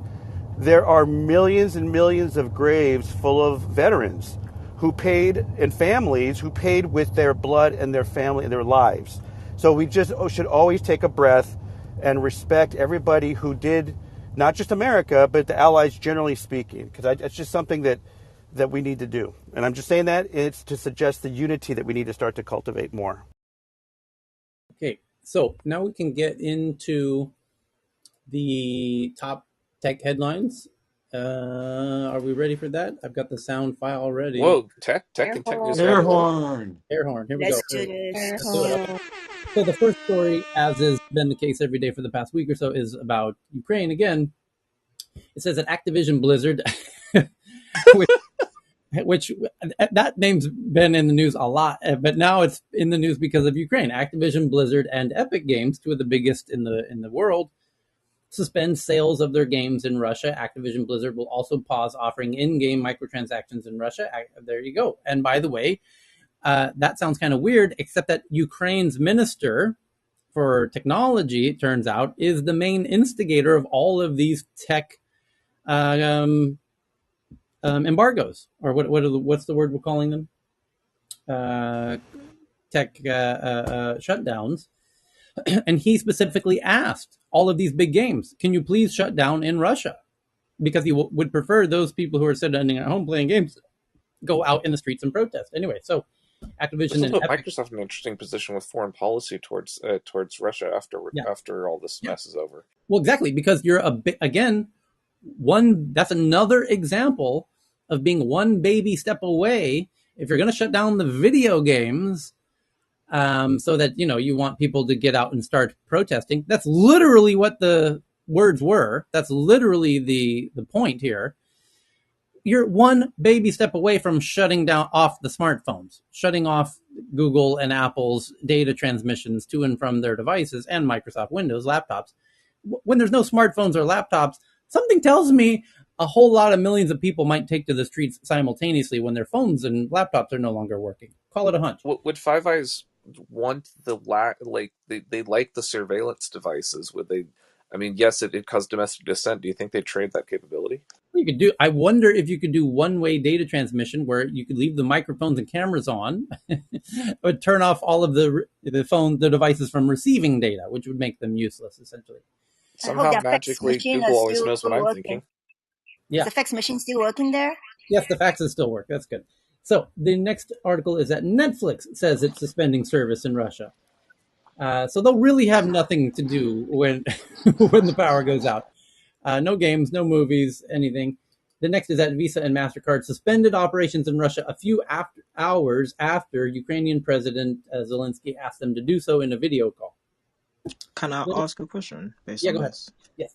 Yeah, I wanted to know, like, just generally, and no one's slating me for this, but is this like really a good idea to like do this? Yeah, Like, I mean, or should I say, what's the end game for this? Like, after shutting Russia off from everything, because there's an enormous short-term pain, but much like the Boston Tea Party caused Americans to go and say, "Hey, we don't want we don't want to do luxury products from Britain. We can go without the fancy clothes. We can go without the fancy tea. We can go without all these other things. We'll make our own luxuries. We'll make our own stuff." If Russia survives this process, there's going to be a domestic industry because uh, the opportunity for any local entrepreneurs and stuff. Now, the fact that the financial stuff collapsing simultaneously, that's harder to solve. But the fact is that if you have domestic production of a lot of these things, uh, it sucks for the first generation or two, but long term, this could be launching a lot of competitors. That said, if they're participating in the market, etc., there's a lot of ifs on this one. exactly, because I'm thinking, this is just me brainstorming right now. Is India and China are two of the biggest players like within this tech space as well, and India being the most biggest growing market right now with like the most unicorns last year, I believe. Like I'm just wondering, like, is this what the world wants basically long term? I know it's what America wants, but when we think about it holistically, 100 years from now, we're gonna look back on this and think we did the right thing. One very brief thing to add when we're talking about, like, as brought up earlier with essentially like World War II and such, one of the things that happened after the wars was the entire, like, we think like the idea of, oh, you just traded this currency and then you have another currency that come afterwards, and then you go to this country and do this. And this entire system is like artificial. It was set up for one and only one reason. Well, it was to prevent another world war. There was other things that happened, but that was one of the major things. And part of that was this intricacy, interlinking of all these different economies, so that if one country declared war on each other, it'd be economic suicide. Now, what's weird is we've added a lot of things and grafted a lot of policies and purposes onto the global financial system since then that does all sorts of other stuff. But what's actually kind of interesting of watching this happen is you're seeing one of the rare opportunities or one of the rare circumstances of the entire thing being activated simultaneously. And some of these laws and some of these financial structures are very old. If they don't work for this intended purpose, there's a lot of missing intention for the entire global financial system to even exist. Making money is a nice thing, but it is, truth be told, money doesn't exist. It's a made up concept. We came up with it. It's invented. It's imaginary. It's the ability that to get groups of people to behave in predictable fashions. That's what money does. And when you have an intention to say we don't want these groups to go to war with each other, or we want to have it very selective, that is a very different sort of circumstance that these sorts of global financial systems were set up to stop. So it'll be interesting to see how effective this is long term, if sanctions are enough or it starts escalating. And I think it's important to note that there's military war and economic war. And in this current situation, there's a whole lot more things that can fall, or shoes that are going to fall on the economic side of the war, finance and supply chain. But I just think that's important because even in capitalism, the continuum of the different flavors, the different types of capitalism, absolutely, it can be targeted just as in military battles. It can be targeted at different groups and on different industries and things like that. So it's ugly. And there are actually, so you could argue, loss of life, right? Because economic life, when you push certain populations into dire financial situations, all kinds of things fall apart in their lives as well, health and all kinds of things as well. It's ugly all around. Just putting out with things like an idea of like groups that have under economic sanctions. Groups there's places in Yemen, there's places in Venezuela, etc. These places have an extreme amount of food insecurity right now. I think Venezuela's at 75%. Yemen, I think it was at 80. And the thing about it though is that with the economic sanctions, it bans all trade with many of these groups if you go through certain services. Uh, that sort of stuff doesn't happen in the news very much. These groups don't have nukes, so they're not right on the border with many allies. So you start seeing a lot more attention to the current thing in Ukraine. But these are longer term consequences of a lot of this stuff, and historically the threat of starvation in the region is absolutely astounding. Holodomor was such one of the reasons why Ukrainians are fighting so hard against Russia reintegration is the horrific stuff from history in there with food allocations and just theft of it all. One other thing to throw out there is the breadbasket of Europe not having crops stable. This will affect global grain prices a few months from now. There's some groups in North Africa that are getting really nervous about this. Yeah. Uh, if we had more policy planning, ability to actually plan in advance, I mean, you would think this stuff is really predictable, but it's kind of frustrating watching how slow policymakers can actually just interpret, news from a few years ago, but much less week. But one thing that we should be doing is we should be feeding less food to fattening like meat, like cows and such with things. We should be stockpiling grains and such for export because there will be a global shortage in a few months from now from Ukraine's harvest not coming through. It Yeah. is one of the major bread baskets of the world. Yeah, I remember there was a corn shortage not too long ago, and that's what they used to, just feed all of the cattle and things like that.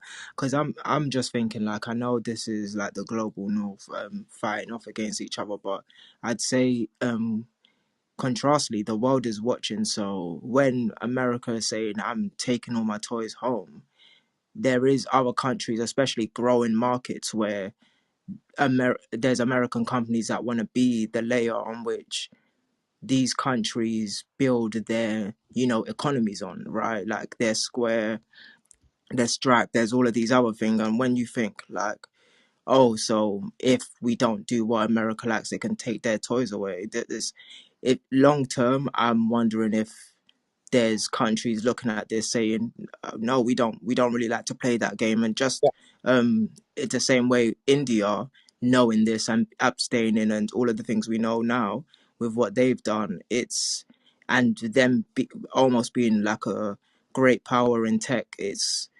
yeah, I'm just like trying to put my head around the whole game right now, and it's seeming like maybe this is good short term, but long term, how is it going to pan out?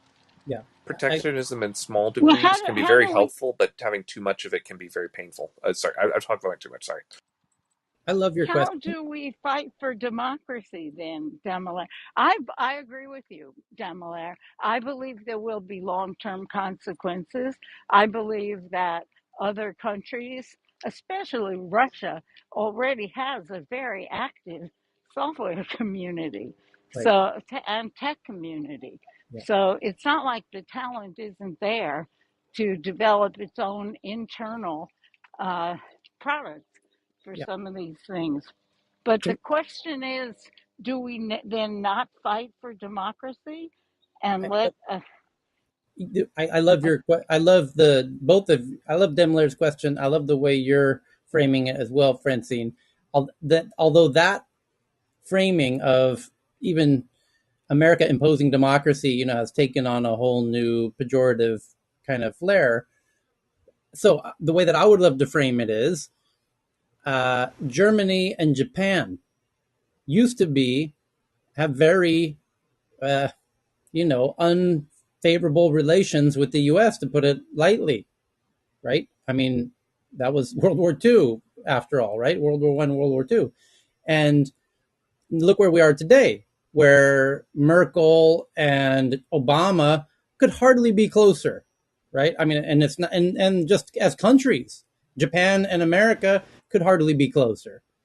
And how beautiful is that, honestly, right?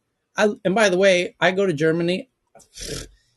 By the way, the two cities I would probably most love to live in are Tokyo and Berlin, honestly, right? So, as an American, I say that today, and I'm so fucking glad that's I can say that with full, legitimately, sincerely. I love those places. I love those people. I love everything about it. So, I'm so glad that we live in a world Well, where that's the upside But of fighting for democracy. yeah, but You my but know, point, is that in their cases, specifically the German case, they suffered from a maniacal individual, and I would love to think that 20 years from now, I would love the idea to say that I want to be in Shenzhen and in Moscow, and I hope I honestly hope those words come out of my mouth that I want to live, that I love Russia and China, and I want to live there. And and it could be that way. It absolutely could and should be that way. And to me, the thing that's stopping it is, and this is not unique to Russia or China at all, is you get these very overly strongman, headstrong, Machiavellian fuckers who managed to rig the systems to their own favor of consolidating power, where they used to be based in a bit of a democratic system, as in the case of Russia, no longer is. He's totally rigged the game in his favor. He's totally done, which by the way, in a way that I feel many people were accusing Trump that he might lead the U.S. in a similar way, where you start, playing games with the politics and firing people against you and building all of these alliances, and after doesn't take too many years of playing that game, and you get somebody that consolidates too much power and they become unremovable, and next thing you know, they could drive the country off the cliff. So When uh, when when uh, when a leader says the media is the enemy of the people, that's one of the that's worrying signs. Sign number Exactly right. one. That's right Yep. out of the playbook. So this is my point. America could potentially someday find itself in the same bad scenario that Russia finds itself in today, and I don't necessarily want to. You could. Some people make the same criticism of China, that they found themselves into a bit of a tight corner where they've lost their personal freedoms, etc., etc. Right? Tyler, Yes. to your point, I think the and to the point that Damilare is making, and Dr. Francine, talent is beautiful. Like there, and everyone in the world has the potential to rise to their talent, and then they have to be in the right system. They have to be listened to. They have to have the kind of freedom to express themselves and innovate and do all those things. And when those environments get created, you've seen that, right? Whenever those environments get created in whatever situation, they create amazing amounts of energy, and like Berlin is, and other places, Singapore actually, different kind of system, but the energy that comes out of that system unleashes talent. And so when you do get these moments where, and I've seen it inside corporate situations, yeah, but so I'm not a political expert in that sense, but you can see it, the leadership construct is the same, right? You Yeah. have these, as you call them, effers, right?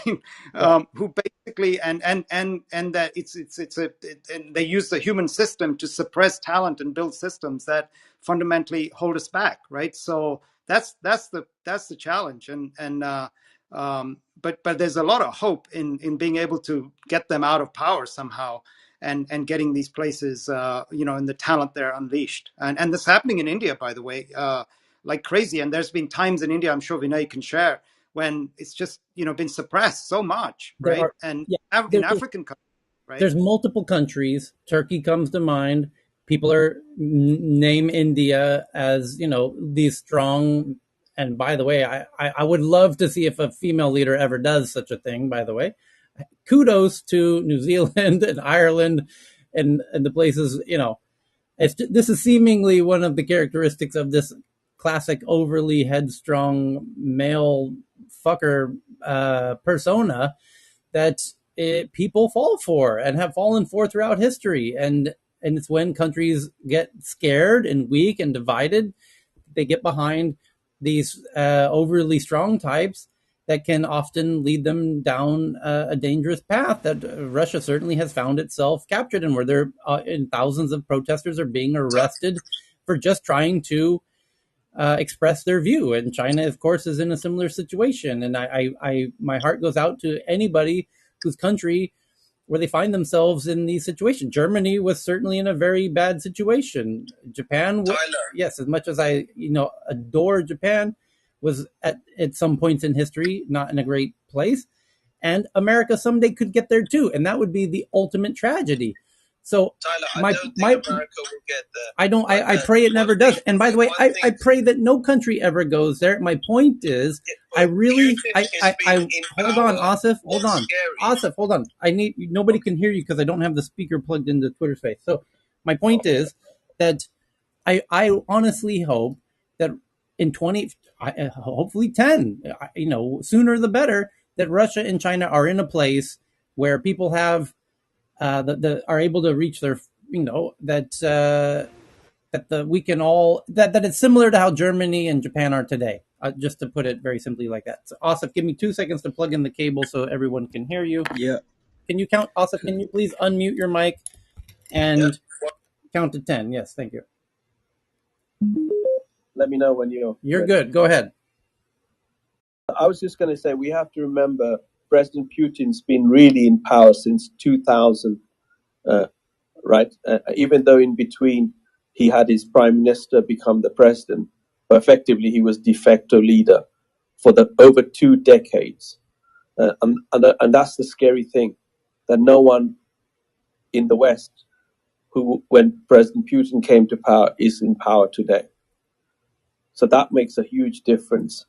The way the mindset of the Russian mindset is compared to the West. No one would tolerate anybody in the Western democracies, whether Britain or United States or Western Europe, to be in that sort of situation. And no government could last that long.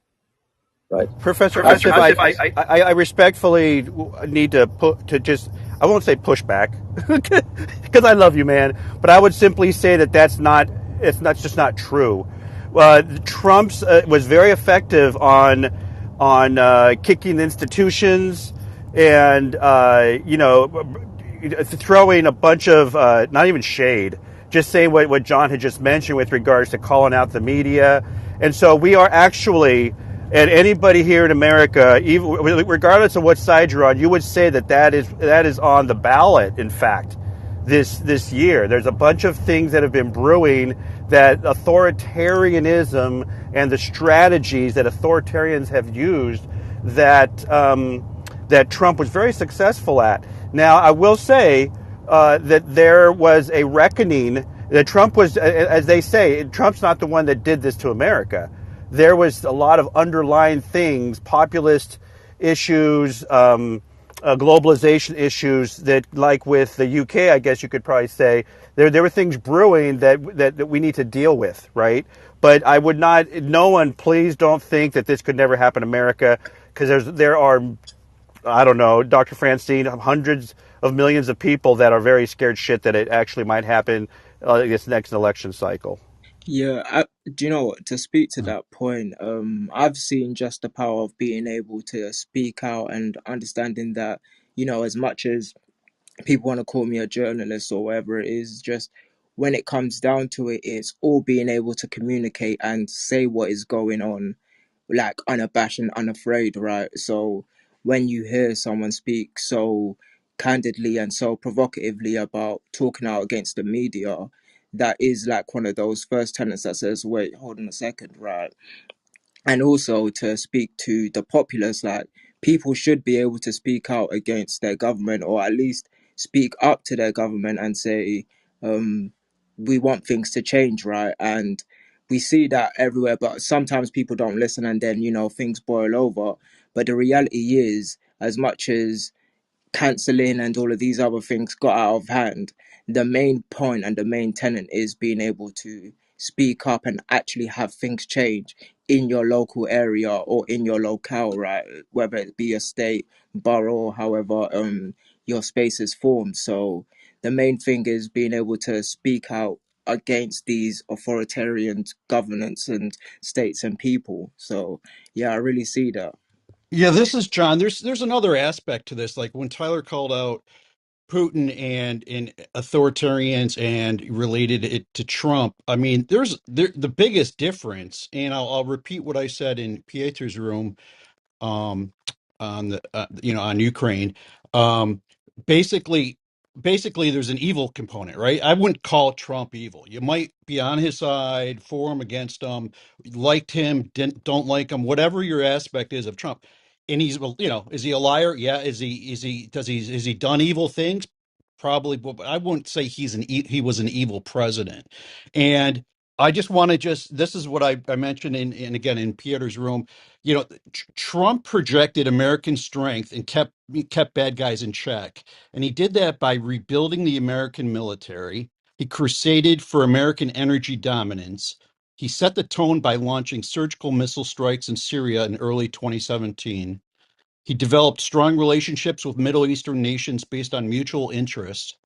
He was ruthless with the Taliban while winding down the Afghanistan war. He crushed the ISIS caliphate. He demonstrated a consistent willingness to take out the bad guys. He stood up to China, strategically used unpredictability as an asset in foreign affairs, and he advanced tough Russia policies and provided lethal aid to Ukraine while maintaining an open dialogue. So I'm just, I'm just going to leave it at that, and then there was no, as we all have elaborated on many times, there was no new wars started. We didn't see Russia take any new territory since Crimea, which was under Biden's watch. So that's it. This is John. I'm done. Thanks.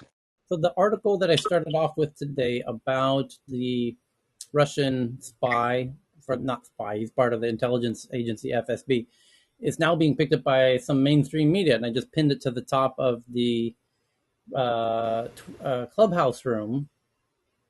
And the headline says, "This war will be a total failure," FSB whistleblower says. Spies in Russia's infamous security apparatus were kept in the dark about Putin's plans to invade Russia. And that's indeed one of the things that was revealed by this assumedly FSB agent, was that they had no idea that this was going to happen. And nobody other than Putin seemed to have known. However, somebody in this room pointed out very interestingly that China arranged for, who was it, to meet with Putin just before, or with India to meet with Putin right before all of this invasion just happened, 24 hours before? Was it Cheryl? Was that you? Pakistan. Pakistan. Somebody said, not me, but I remember it's Pakistan. Pakistan. Very interesting. By the way, that indicates that China probably knew that this was going to happen, which is almost certainly true because Putin met with Xi a week prior at the Olympics in Beijing. So he probably told Xi the date and time of when this was going to happen. I think it's Oh, more like Can I they can say I don't add some? make it happen during hold the on one second. winter. One other, by the way, it's now um, this whole corn shortage, sorry, wheat shortage and food shortage that's now making rounds in the news. Mainstream media is reporting on this issue, and we touched on it even here just recently. It certainly makes Bill Gates look a bit of a genius, does it not? That he's been spending the past 5 years buying up every piece of farmland possible, does it not? Is it possible that Bill Gates has access to inner plans of geopolitical movements such that the US was going to provoke Putin to go into Ukraine, which, if that were to happen, would obviously cause this massive wheat shortage and food shortage. And what do you know? Bill Bill Gates is bizarre, truly bizarre. No one can figure it out. Why is he buying farmland? He's buying billions of dollars of farmland, tens of billions of dollars of farm. He's buying up a huge swaths of entire states worth of farmland. What is he doing? Well, he looks like a fucking genius right about now, doesn't he? Can I Well, that's can I how add stuff? to measure. Like the EU has been If in the he last delivers in the fertilizer, last that would be even more genius. actively. I'm sorry. Can I just talk really quick? Because I have family working in the European Parliament. So the EU has been in the last 20 years actively shutting down farms and paying farmers to not grow crop because there was an overproduction of farming. The EU has enough farmland they can reactivate. Portugal is full of farmland that is completely unused. Italy and all kinds of countries, they were paying every month farmers to shut down their farms to reduce overproduction. EU and also the US is every year burning and throwing away food that is not perfect and not to EU or US standards, that we can change those standards and have enough food for everyone. Also, to keep the price balanced, the EU is every year destroying food to keep the price up so that the farmers don't go out there and block Paris again. So there is enough farmland and food for Europe. It's just it needs to be a change of policy again to grow again more crops and stuff in Europe and not just importing it. Katerina, what you say is true, but you got to remember, it's not like the flip of a switch. Like there's no food being grown in Europe, turn the switch on, and tomorrow there's all this food. It takes time, right? And so the ramifications, the secondary effects of what's coming down the road, which could be a year from now, is that there's going to be this tremendous wheat shortage. Okay, Europe turning on that switch, it's not going to be on time to solve some of the pain we're all going to go through in the next several months. There are enough reserves in Europe, EU, and also the US. They Katrina, always I'm sorry, it's have not about a Europe. reserve It's of not about food Europe. It's stored about Hang George, on to we let can't her hear and you let pro. her properly. finish, please. So there's enough food for emergencies like this that the EU has, and also the US. They have stored meat, shock frozen meat, and all kinds of food for an emergency like this. There will be no hunger in Europe in the next years. I can assure you that. Katerina, I'm actually not worried about Europe. I'm worried about countries in Africa that are net importers of food. Yeah, the And exporters isn't the problem. correct. Well, It's the, actually, the EU keeps the prices stable in order to not have excess of importation from other countries. So actually, this could be an opportunity for third world countries that want to get into the US and EU market for many years to sell their crops, because we keep the prices in a way that they cannot compete with our prices. So this will be actually an opportunity for them. That's Spot on, Katrina. Spot on. Thank you I but for agree that. with that the 100%. market also, it's supply and demand. The fertilizer is already to 7 times X over a year ago. And wheat has shot up as well. So it's not like we've got this one world government can say, okay, we're not going to control prices. No, it doesn't happen that way. Well, you can look into the policies of EU food policies and agriculture. You know, we subsidize European agriculture a lot because if not, you don't want to have European farmers be against you. They will, what you saw in Canada recently, they have been doing that in countries all the time. If they don't get the subsidies they want, they block down stuff. They throw away fruit. In Portugal, this happened. In Spain, this happened. So again, we keep a market afloat of expensive farming in Europe to not import foreign crops or food a lot in order to keep our farmers in Europe happy. So if they cannot supply enough, again, this will just open up very fast food that wants to be delivered to Europe. So there's So, no Point. issue hi, anymore. Katerina. So, should I become a farmer in Tanzania and invest more in ag tech here in Africa? Because that's a huge opportunity if African countries can now export more into EU and beyond. Because yeah, Isn't that what we're I agree doing with you though? because we've been kept down for a long time here. Lots of small Yes. farmers as well as big farms Exactly. So could this do was better. the We have, but opportunity. the ag tech area has been growing, right? Even with the China's monopolies on certain areas, there's still a lot of growing spaces. And well, let me speak for Nigeria specifically.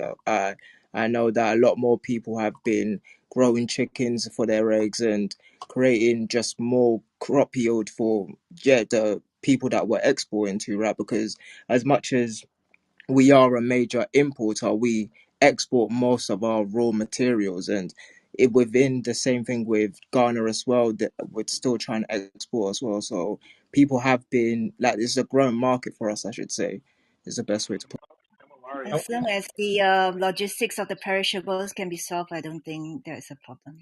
Okay, I'm Yeah, here's pinning. the problem that we have. It's a timing issue, right? So you have these many, it. many nations. I can't hear you Yeah, properly, your John. mic Jorge, is your low. We're microphone getting is it. Oh, really quiet. Jorge, Oh, sorry. sorry. Is this better? There you go. It's perfect. Okay, Much my better. apologies. So you all make very good points, all right? And I hope what you're saying is true. But again, the final truth is the final arbiter, right? We will see what happens. And I hope I'm wrong. I hope you guys are right. But it's all the timing issue. Right now, because we've had these mass industrialization, every time you have industrialization, you bring people from rural areas into the cities. So now you have these sprawling urban areas, right? And especially in third world countries, you've got sprawling urban centers. They're not going to go and grow chickens on their porch, right, or in their balcony. They're not going to grow corn in their living room. And so the problem is going to be one of, of being able to get the food out. And here's the last thing I'll say, and I'll shut up for the rest of the room. Here's a quote. I forgot who said it. There are nine meals that separate mankind from anarchy. That's your timing.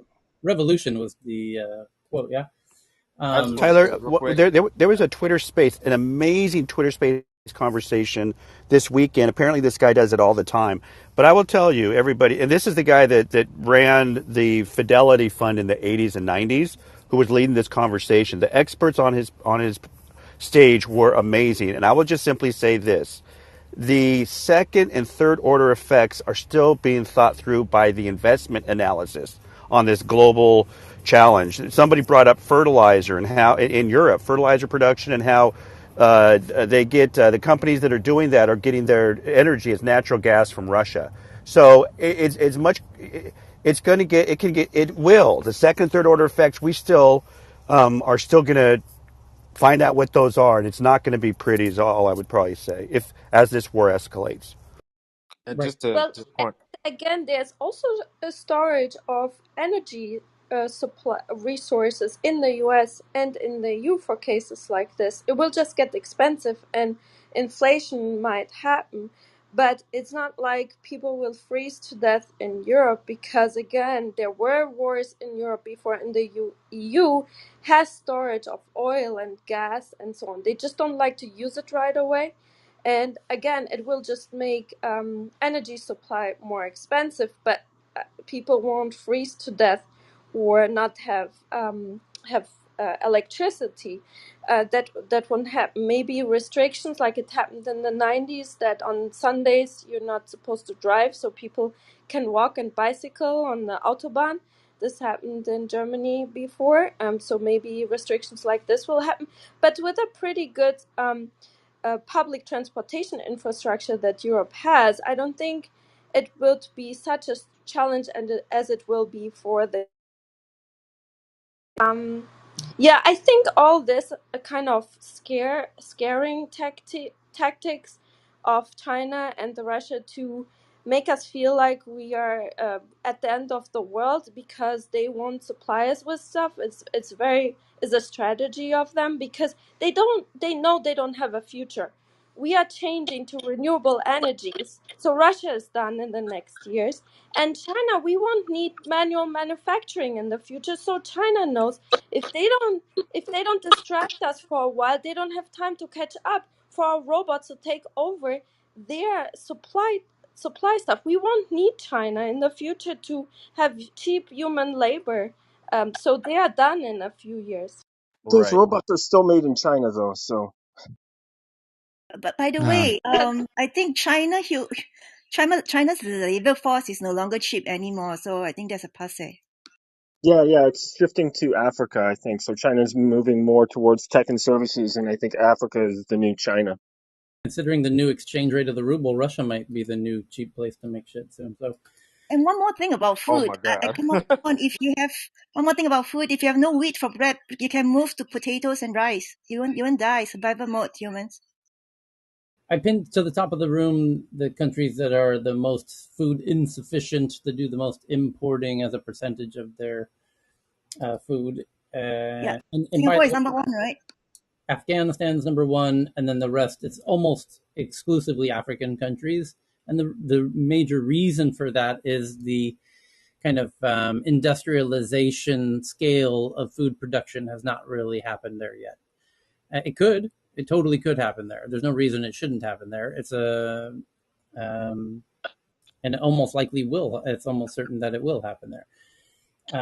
So anyway, it just hasn't, and that's why they don't Yeah, do. Yeah. I think part of the reason, Tyler, is because of energy and irrigation. So that we need to solve those in Africa to get them industrial agriculture on track, and that's most of Africa is still unfortunately under not electrified, so it's hard for the farmers to get to Yeah. that scale. Yeah, but God knows it's not a land issue. they've got they got plenty of land. So Tyler, another thing. Can I just get in 30 seconds right here? With regards to natural capital. So there's another interesting conversation that was the natural resources and the commodities, how they're going to be hit by climate change. Not just in Putin's war, but particularly if Putin's war extends to a 5+ year horizon, and how the natural capital is going to emerge as a very, very big, completely respected aspect of the global economy. So with regards to Africa, and then just how the other bread baskets of the world are affected is going to be a really rising thing, not in 2050, y'all, but in the 2020s.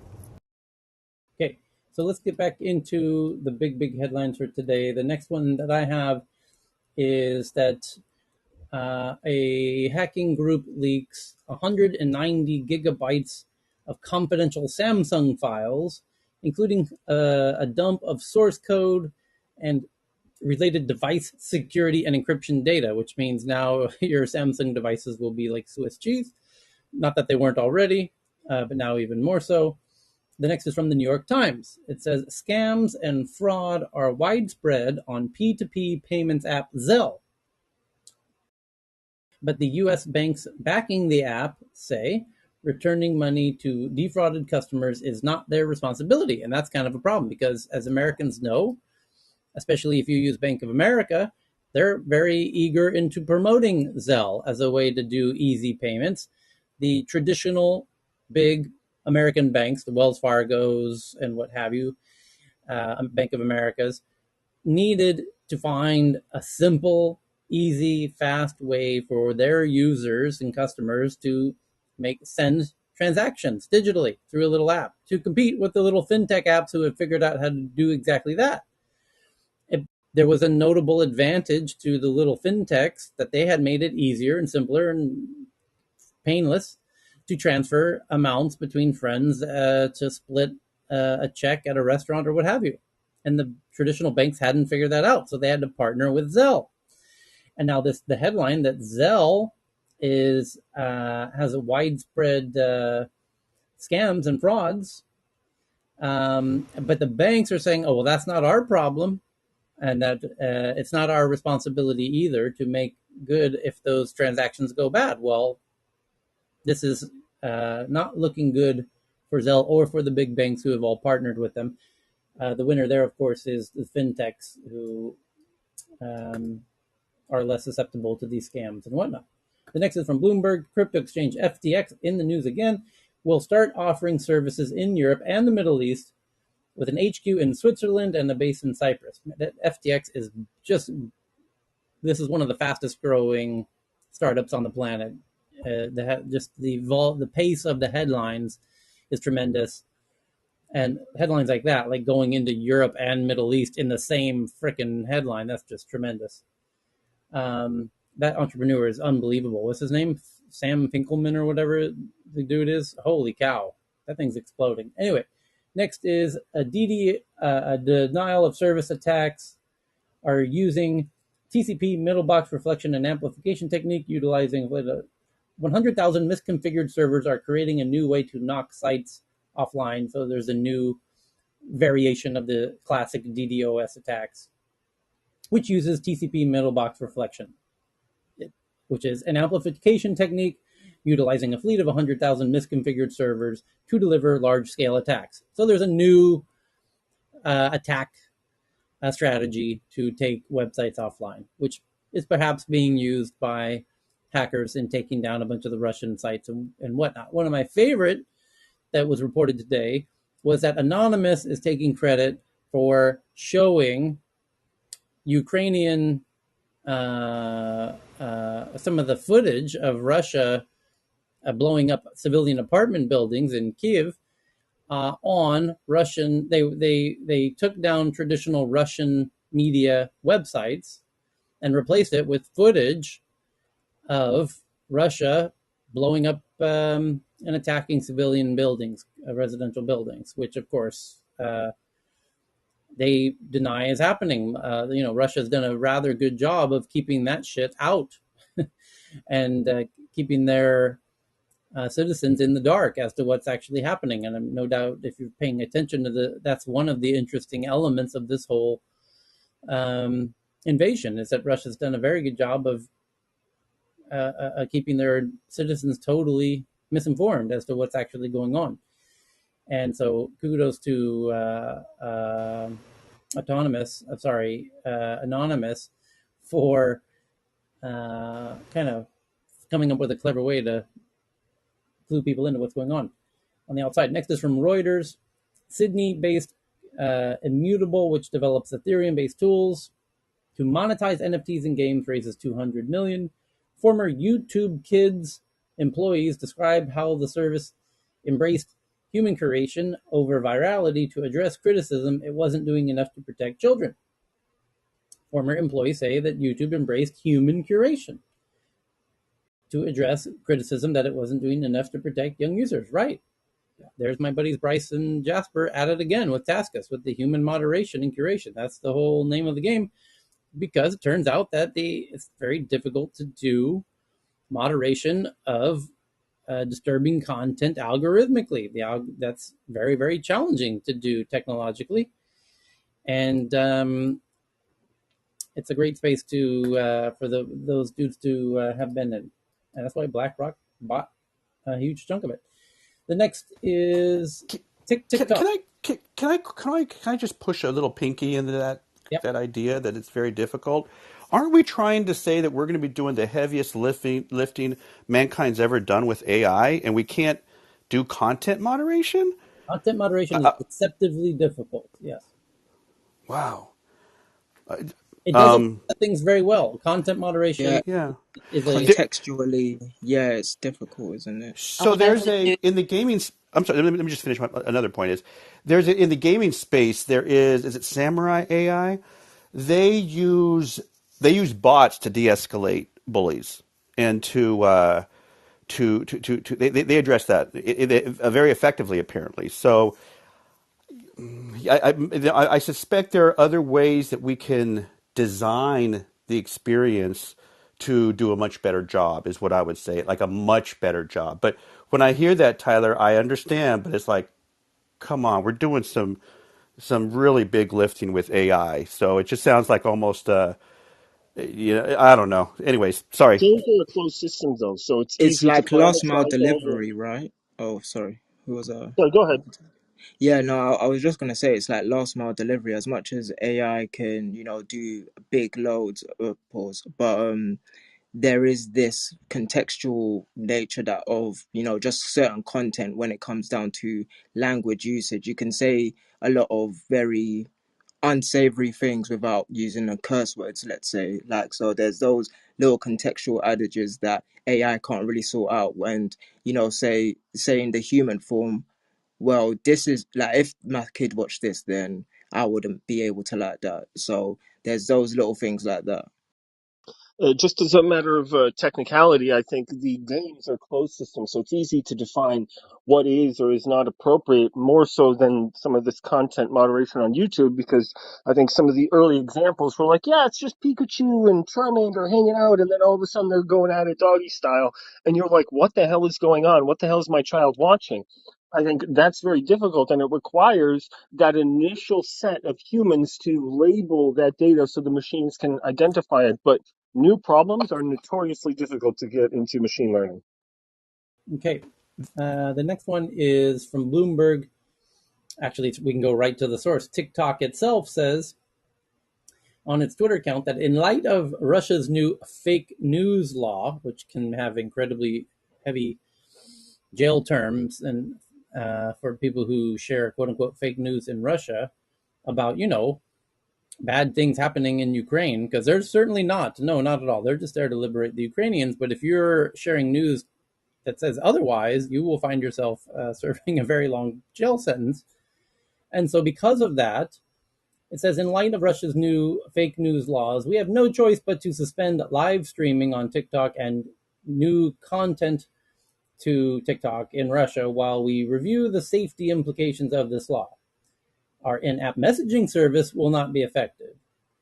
TikTok is an outlet for creativity and entertainment that can provide a source of relief and human connection during a time of war when people are facing immense tragedy and isolation. However, the safety of our employees and our users remain our highest priority. Yes, there's that, of course. And there's also the fact that people were starting to use TikTok to share what was happening in Ukraine. And Russians used TikTok. So Russians were being exposed to what the government's actually doing by blowing up apartment buildings and killing civilians. And so I'm sure there was a little phone call. I said, could you please shut that shit off? Because we're trying to keep the lid off we don't really want our people to know exactly what's going down. We kind of have them believing that we're there trying to liberate the Ukrainians from the Nazis that apparently took over the Ukraine. You think I'm joking? I'm not. That's literally the narrative.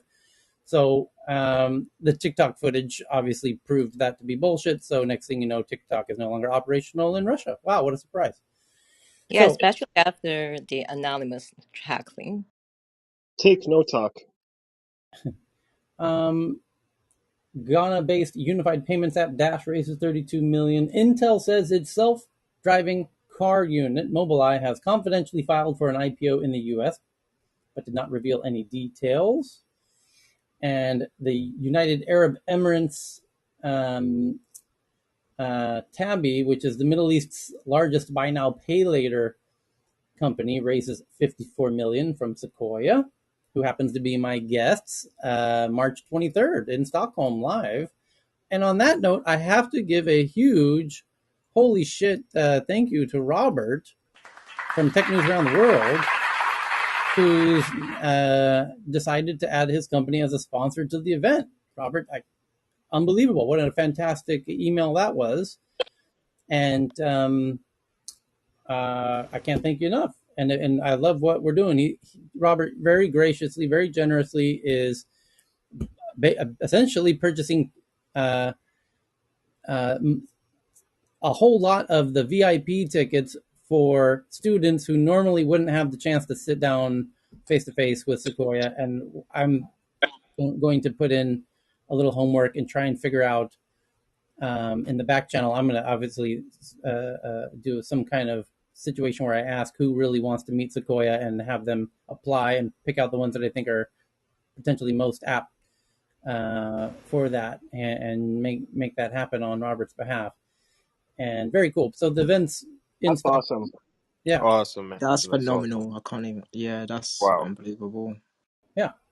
What a total mensch move, Robert. Thank you for that. And the other stories to share, Kuo, who's the world's best Apple leaker, says that there's the Apple event happening 24 hours from right now. And Kuo says a more powerful Mac Mini and more affordable 27-inch external display without mini LED will launch sometime in 2022, and a Mac Pro and an iMac Pro are coming in 2023. Okay. Security researchers say threat actors are using two of NVIDIA's code signing certificates leaked by the Lapsus group to sign Windows malware and hacking tools. And that's kind of hacker parlance to say you have to make your stuff appear legitimate, and they've figured out a clever way to make their hacks or kind of malware seem legitimate. Long story short, it appears like, oh, this is legit stuff. The Windows isn't telling me that this is to be careful or whatever, because they figured out a way to kind of hide their malicious activities, is all that means. And the Russia-Ukraine cyber war reportedly opened with the Russian cyber attack on Viasat satellites, but Ukraine dominates the information space, is the headline there. And that's your big, boring headlines for today. So we get to go into the tweets, as we always do. Before we do, anyone got a particularly good tweet that they want to make sure we get into?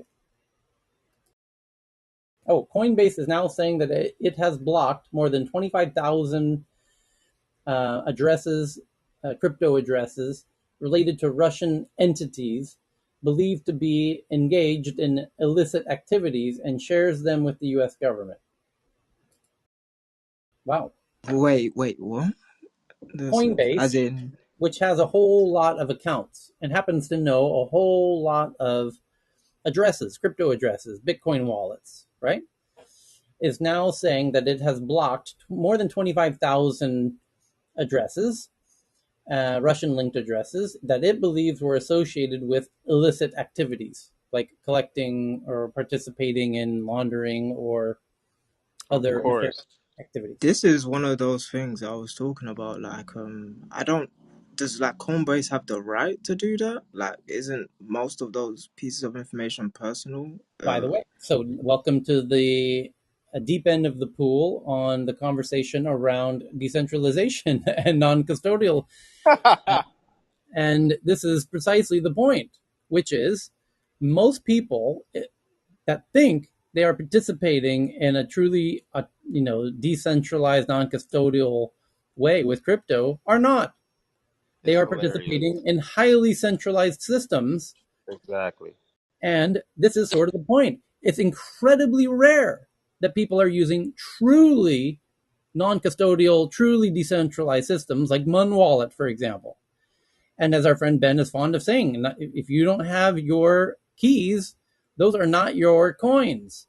And 99% of people do not have their own keys. They're using online hosted hot storage on centralized platforms. They just aren't aware what they're doing.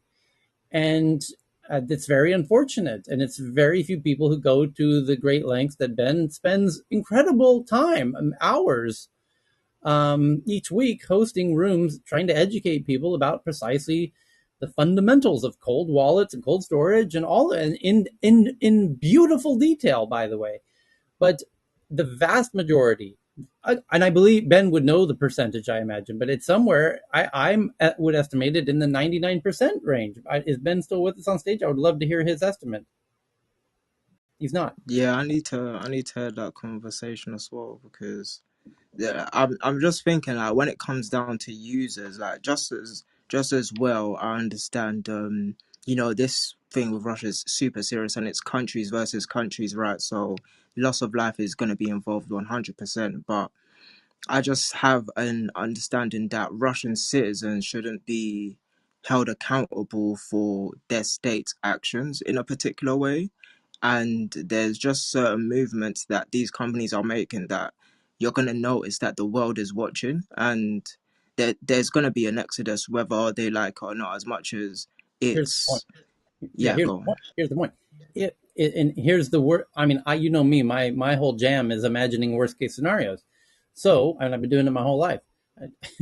the The worst case scenario here, of course, is that the U.S., as part of an escalated cyber war, will tell Coinbase and all U.S. crypto companies who are registered in the U.S., who operate in the U.S., hello, how are you? Are you fine? That's good. Nice. Lovely. How are the kids? Wonderful. Lovely. Listen, we need every Russian account that you have. And by the way, I've got 20 minutes. You can take the whole 20 minutes to get that ready for me because my car's in the parking and my dry cleanings are. So you need 25 minutes?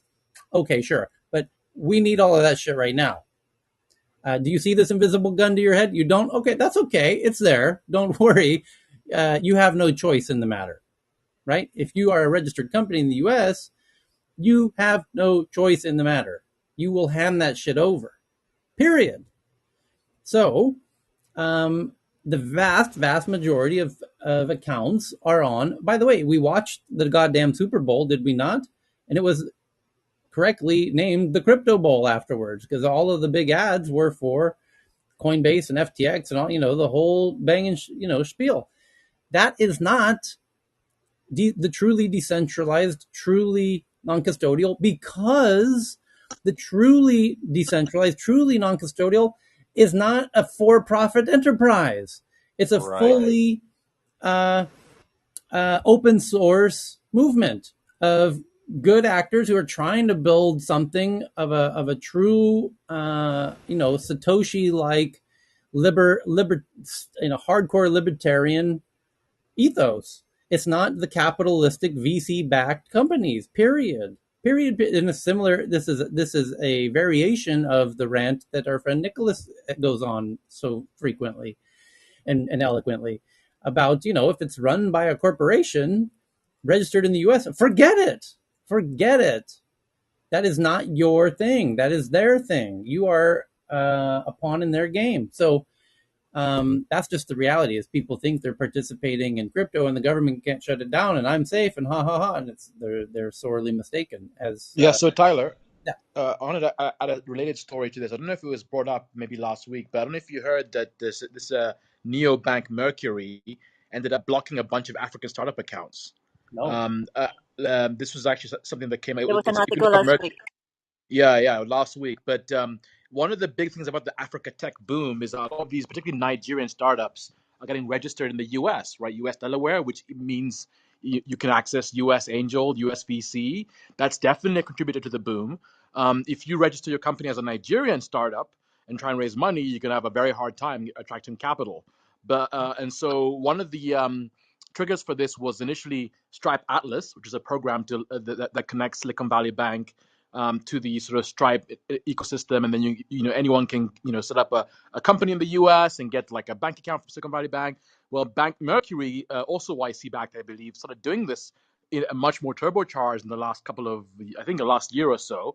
And so, yeah, it's not clear why the Bank Mercury blocked these African startup bank accounts, but obviously the timing of it happening now during the whole Ukraine thing was very suspicious. It could be just the underlying, because Bank Mercury itself rides on another bank, right?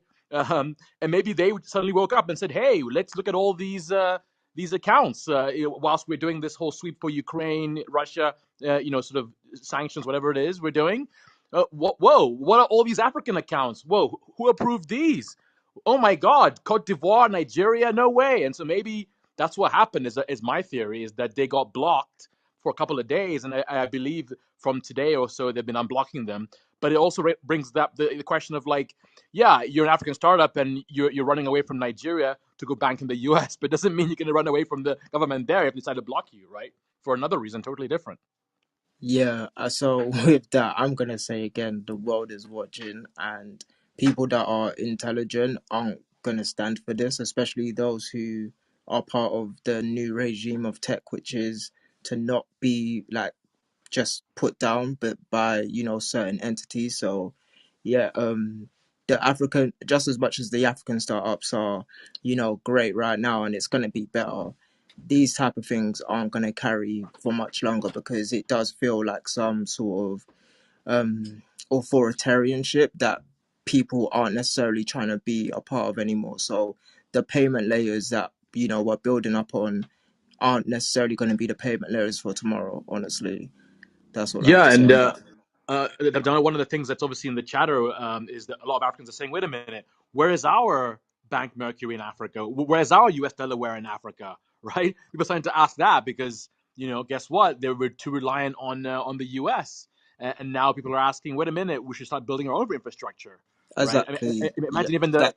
the founder of Flutterwave and now running Future Africa VC. He was saying like, we need to do this ASAP because we can't rely on the U.S. so much. Right? Yeah, those are my friends. Like, really, like, how I'm hearing this today because you guys know that I've been working on other things, but hearing this, I just know that they're not here for all of that type of stuff. They're trying to do business, and just as we spoke about Africa a couple times on different points, and it's a growing economy. Like, it's not third world. It's really part of a developing economy that is going to be bigger by the 30s. So seeing all of these movements, like I said again, the world is watching, and I don't think it's a stretch to say no one's gonna be a part of whatever for lack of a better term, the American companies are trying to do to them. Okay, into the tweets, shall we? The first one that I have up is from Katerina that Chinese tech firms weigh opportunities in Russia after Western pullout, seizing market share from Apple, HP, and others, ceasing sales amid Ukraine war might not be so easy given mounting obstacles. But no doubt Lenovo and the Chinese computer companies and software companies can fill in some of the now massive gaps that are going to be in Netflix just backed out, as you just heard. So a Chinese Netflix could be a nice opportunity in Russia. Similar to when India banned Chinese apps, and that created a huge opportunity in India. These things happen. The next is also from Katerina from the Washington Post that 3 cybersecurity companies will offer free protection to U.S. hospitals and other important utilities like it says CrowdStrike, Cloudflare, and Ping Identity will protect hospitals, power companies, and water utilities for free as cyber conflict grows. Oh, wow. So there's going to be cyber conflicts are going to escalate and they're going to target what? What is this? Water and energy? Oh, really? And hospitals? Oh, wow. Wow. Who could have seen this coming? Why didn't anybody tell me? Why wasn't there a handsome bald guy screaming for weeks, even months, that there's likely to be intense cyber warfare escalating that will primarily target our food and water and energy systems? Oh, maybe there was. Was that me? Oh, maybe it was. Okay. Anyway, so now there are the kind of the echelon of elite cybersecurity companies, namely CrowdStrike, Cloudflare, and Ping Identity, are going to offer free protection for those critical infrastructure pieces.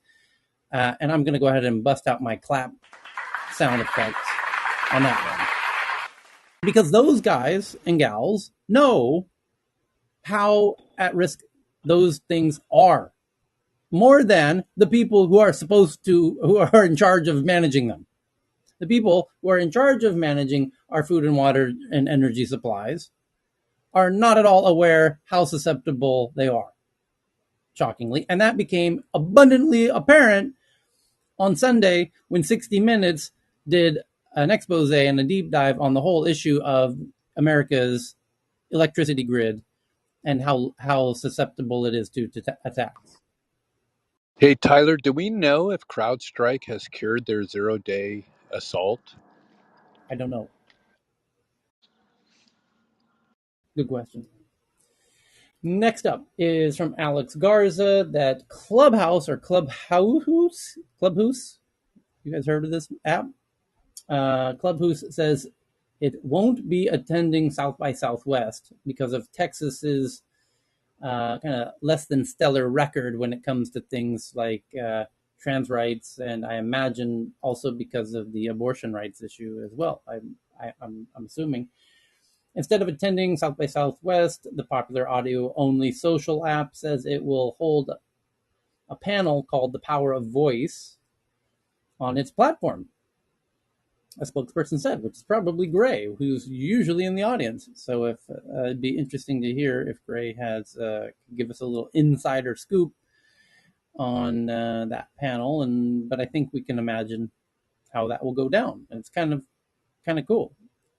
Anyway, that's an interesting issue. A friend of mine, for those who don't know, South by Southwest is one of America's biggest annual geek gatherings, and in Austin, Texas, which is starting any day now. And this year is kind of interesting because a lot has happened since then. A few, 2-3 short months ago, Texas, you'll remember, we read the headlines about how they're now kind of going after abortions and making abortions illegal. And that whole, you guys all remember that one from 3 months ago?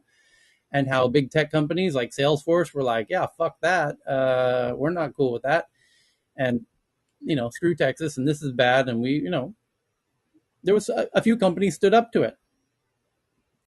Well, But now, do we really understand how not keeping Austin weird is not going to help keep Texas weird or move them in that direction? right. Well, the interesting, That's the meme in South by Southwest, by the way, for those who haven't been there, is keep yeah, Austin weird. well, that's the meme in Austin year round. But because Austin is the very left leaning city in the middle of an ocean of red of Texas. So, People that live here don't say that anymore, by the way. I've lived here yeah, 25 years. I haven't said that in years. We were 10 years overrun by capitalism. yeah, When everything it got erected downtown, which it has its own metaphor. yeah. So, Austin has exploded. It's been the fastest growing city, in fact, in the U.S. for many years now. And so the whole quaint, Waffle House ish, element of, little back corner Salt Lick barbecues is kind of a bygone era of Austin. It's become, Leslie's dead. Yeah. yeah. So it's like, AMD campuses and shit like that now. So it's long past outgrown its weird phase. But my point is that South by Southwest is a geek gathering, and a lot of these geeks come from the West Coast and East Coast, who are very much opposed to these Texas anti-abortion rulings. And the question is, will they show up? Because in doing so, you're kind of supporting Texas in a way. And so South Clubhouse is not attending. And it's kind of, my friend on Facebook did a post saying it's that time of year where the kind of liberals from California are going to forget their Texas outrage from 3 months ago and show up for South by Southwest.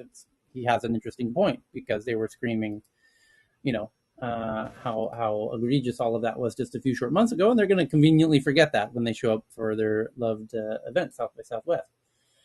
So the next one is from, it's a tweet from the Washington Post. It says, a new Iron Curtain is descending across Russia's internet. On Friday, online access was curtailed by both Russian censors and Western businesses as the war in Ukraine became a reason for moves that limited free access to internet.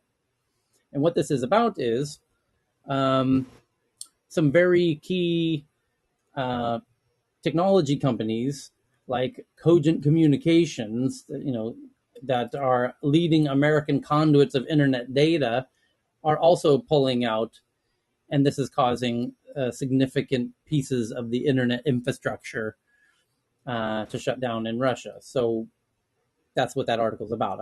Long story short, companies that play very significant roles in the internet that you aren't familiar with because they're not consumer facing. These are big enterprise companies that are, the pipes of the internet that are backing out, and that's huge problems for countries who want internet.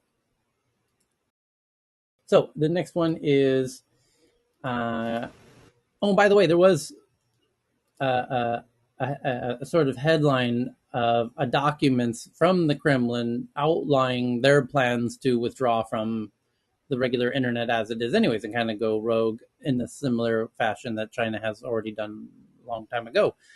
And maybe the two will join. That would be very, very interesting indeed. To that point, there was a really interesting tweet that I retweeted that somebody caught a video on the streets of Moscow yesterday of police officers stopping people on the streets, demanding to see their phones, reading their messages, and it shows the police. This is a long, unedited video at zero, point blank range, like 1 meter away from the police, literally standing shoulder to shoulder with the police and the citizens as the citizens are being stopped. And we can't tell why they're being targeted, if it's random or if they're profiling in some sort of way. And the police are forcing them to open their phones and scrolling through their messaging apps to see what they're saying. And if they're saying the wrong things, they get taken away in a van. And that was all caught on video. And that's the viral tweet that, And that's Russia? yes.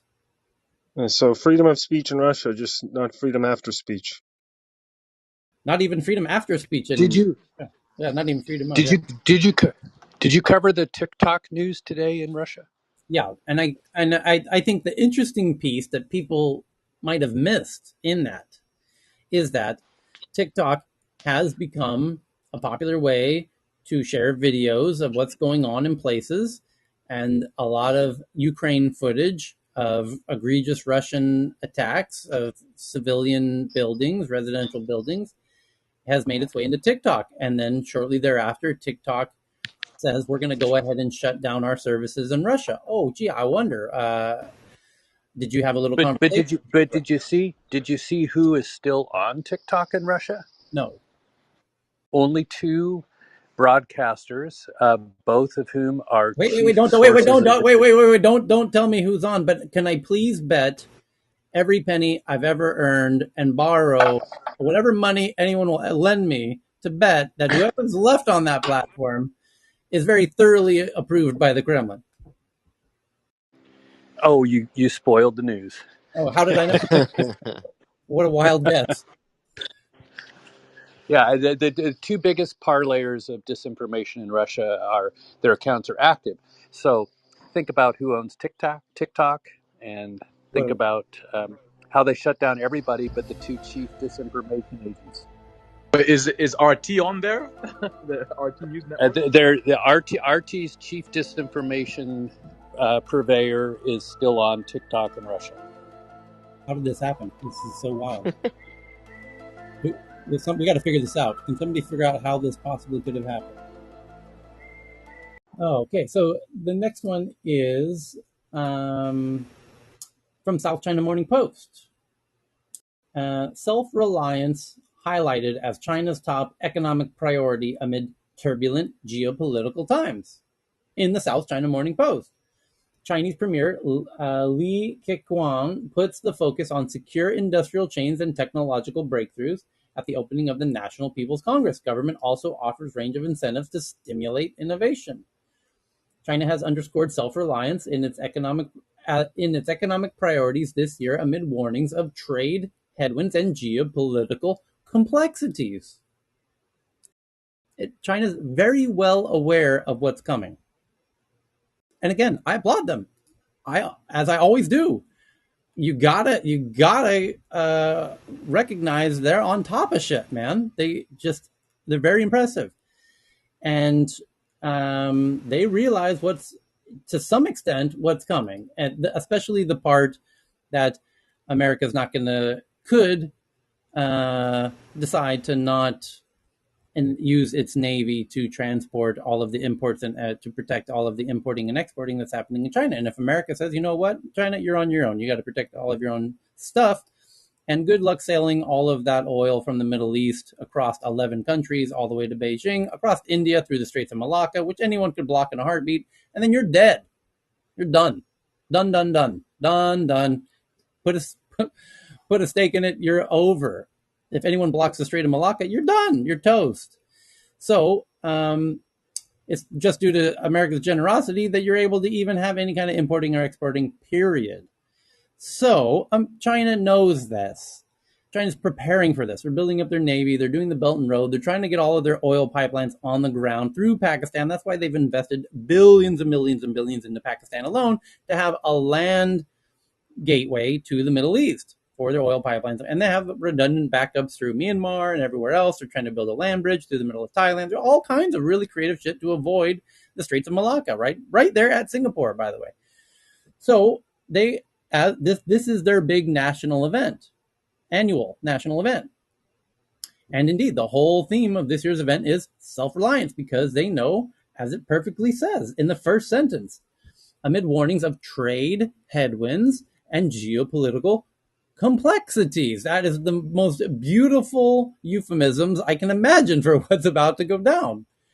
At the opening of the annual National People's Congress, the premier announced new incentives in the nation's push for innovation and faster breakthroughs in core technologies, and highlighted the need for secure industrial and supply chains. He said the government would raise the tax rebate for small and medium-sized science and technology firms. And Beijing also plans to develop clusters of strategic industries such as aviation and marine equipment. God knows Russia is probably going to have to do the same as well. And because they know what's coming down the pipe, what's coming over the horizon, they're very very good at anticipating what's coming up. A very healthy healthy paranoia of how to survive what's going to be, exactly as they say, heavy trade winds and geopolitical complexities. That's hold on, somebody's whispering on a mic somewhere.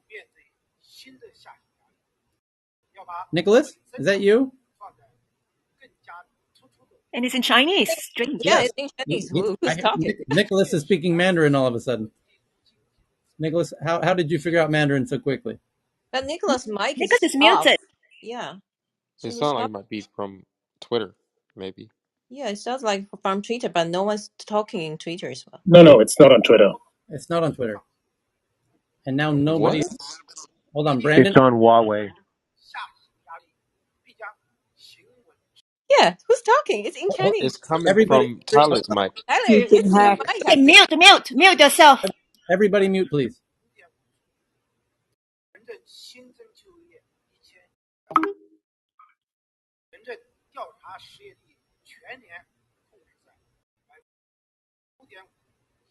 What's going on?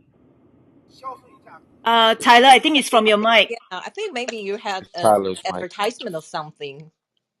I have Tyler, I nothing. Are think it's from you your mic. You're using muted now. Huawei technology? I figured out what It it is. sounds like the meeting in there, It Did is. you the just get hacked Chinese, or yeah, the something? Chinese.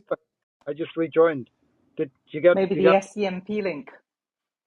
Tyler, you're muted on Clubhouse. Yeah, I was just trying to figure out what it is. I figured it out. It is from your mic. Kind of, yeah. What Okay. is that? It was the South China Morning Post article I was reading had an autoplay video of the event. Yeah, yeah, that Uh, sounds like that. The meeting and one who was saying something that political thing. So, yeah, there you go. They're aware they need to very urgently decouple from everybody. As I said, that is the name of the game. America's doing exactly the same. Smart, very smart, very smart. Okay, next one up is no, that covers it for my tweets today. Does anyone have a tweet? And there's a ton of tweets. Here's one from Katerina. Google may be developing wearables that respond to skin gestures. The tech allows users to touch their skin in order to issue commands to earbuds and smartwatches. And nanotech powered robot walks on water. It's almost like a little insect that can walk on water without breaking the surface of the water surface. Tiny little nano robots that can not break water surface tension. And artificial intelligence predicts algae potential as alternative energy source. Texas A&M AgriLife research scientists are using artificial intelligence to set a new world record for producing algae as a reliable source of energy. Elon Musk says he'll go to high radiation area and eat locally grown food to prove that nuclear power is safe. He's going on Twitter recently in the past 24 hours insisting about the urgency of manufacturing as much energy as possible immediately, because he's very correctly right, as usual, that this Ukrainian situation is going to raise the price of energy so high that it's going to have very serious consequences.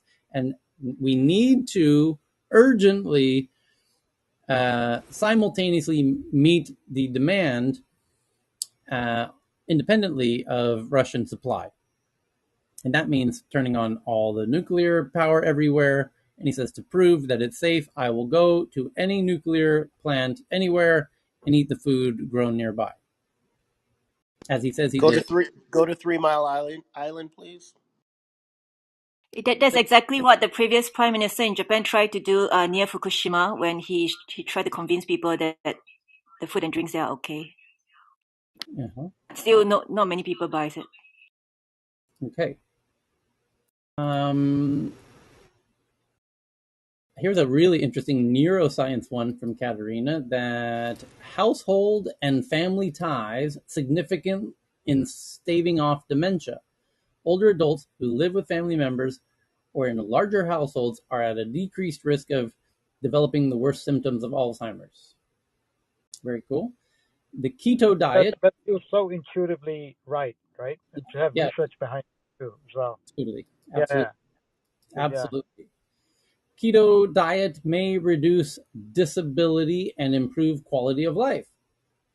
And that might be very useful to know in the future, where we have different types of food shortages. Particularly, the gluten-free diet might become an outrageous new hit as a result of the Russia-Ukraine situation, where if there's a whole lot less wheat, that's a whole lot more opportunity to go gluten-free.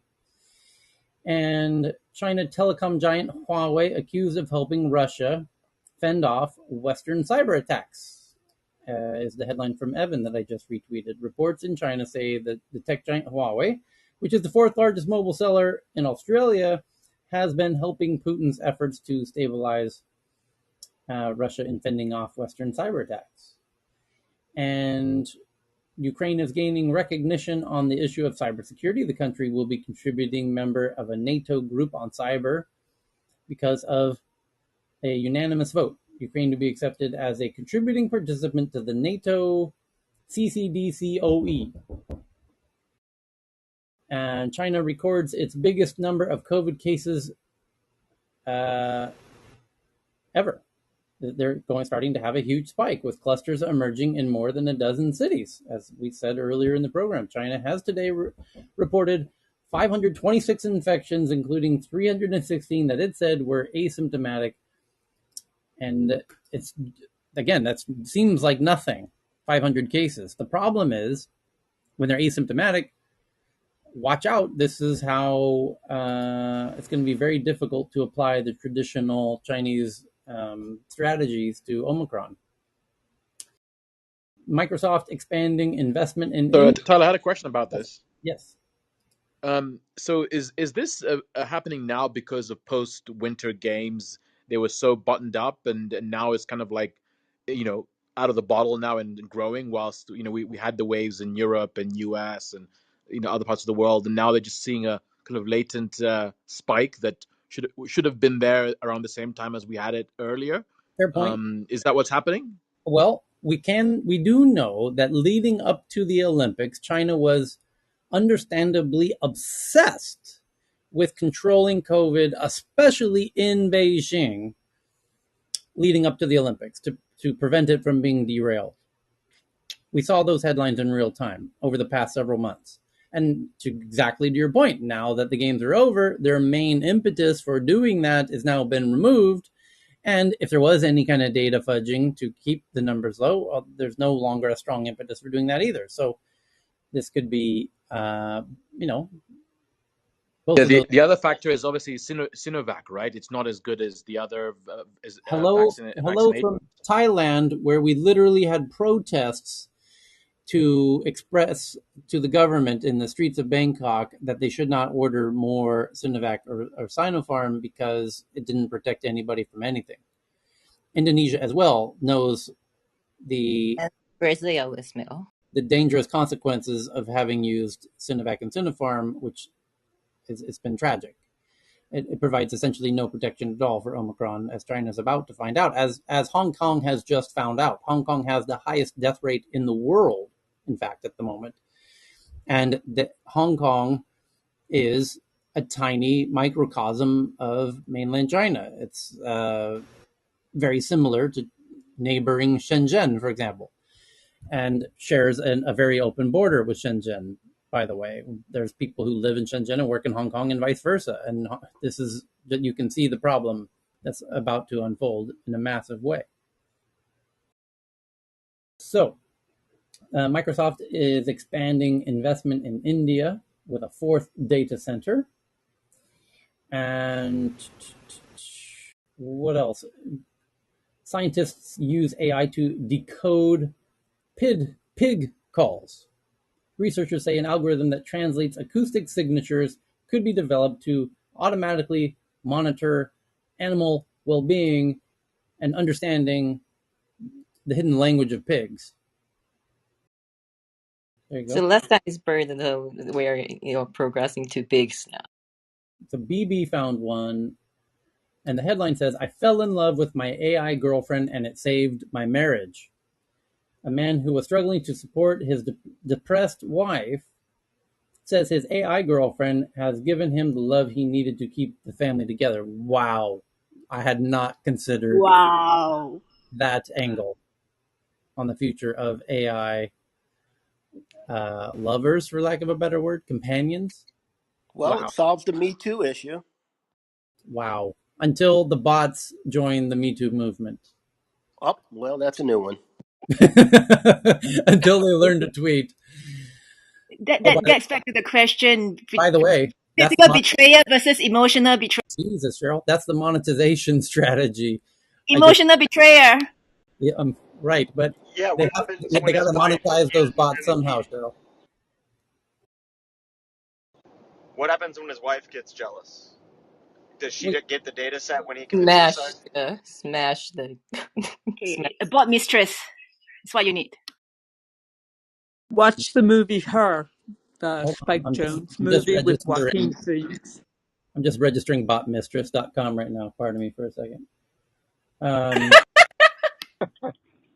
the next one And is, it's low maintenance, right? well, you got to do the updates. Um, there's some maintenance there. Every few weeks, you get a pop up that says you got to update your girlfriend, your digital girlfriend. The Is it a human rights abuse Beware or of censorship? malware. Yeah, the China-built ship that pulled a U.S. Navy jet wrecked from the. Okay, I think that pretty much covers it for now. TikTok suspends live streaming. There's a lot of redundant ones now. Elon Musk, YouTube offers up $300,000 to get podcasters to make videos. Big grants. Okay. Okay. Well, there's the Samsung leak. What's the number again, Tyler, for the podcasters to make videos? 300,000. YouTube offers up 300,000 to get Nice. podcasters to make videos. I just tweeted it to the Tech News Twitter account. So we will pause there, and we'll join again tomorrow. And we'll have again the very special Apple Lives keynote. Apple does two big events every year, and this is one of them. It's tomorrow, and they're likely to announce Thank you. this event. Besides announcing the rumors of the MacBook Pro 13-inch with an M2 processor, which that would be amazing, But more importantly, they're almost certainly going to have to give some kind of glimpse about their vision for the metaverse, because right now Mark Zuckerberg and the folks over at Meta are running willy-nilly down the field while Apple's in the locker room suiting up, and Zuckerberg's running laps because they are the only one with a offering on the market. And Apple's going to have to give a warning to everybody that they have something coming to prevent everybody in the Apple ecosystem from joining the Facebook ecosystem. So they're going to have to say something that will whet the appetite of Apple ecosystem folks from buying Oculus. So that's Specifically developers, right? Specifically yeah, developers. I think that's what the pitch is. Yeah. yeah. Alrighty, yeah. Specifically, developers from developing on Meta and developing for Apple's ecosystem. That's exactly right. Thank you for that poignant clarification, Eric. Alrighty, we will catch you all tomorrow.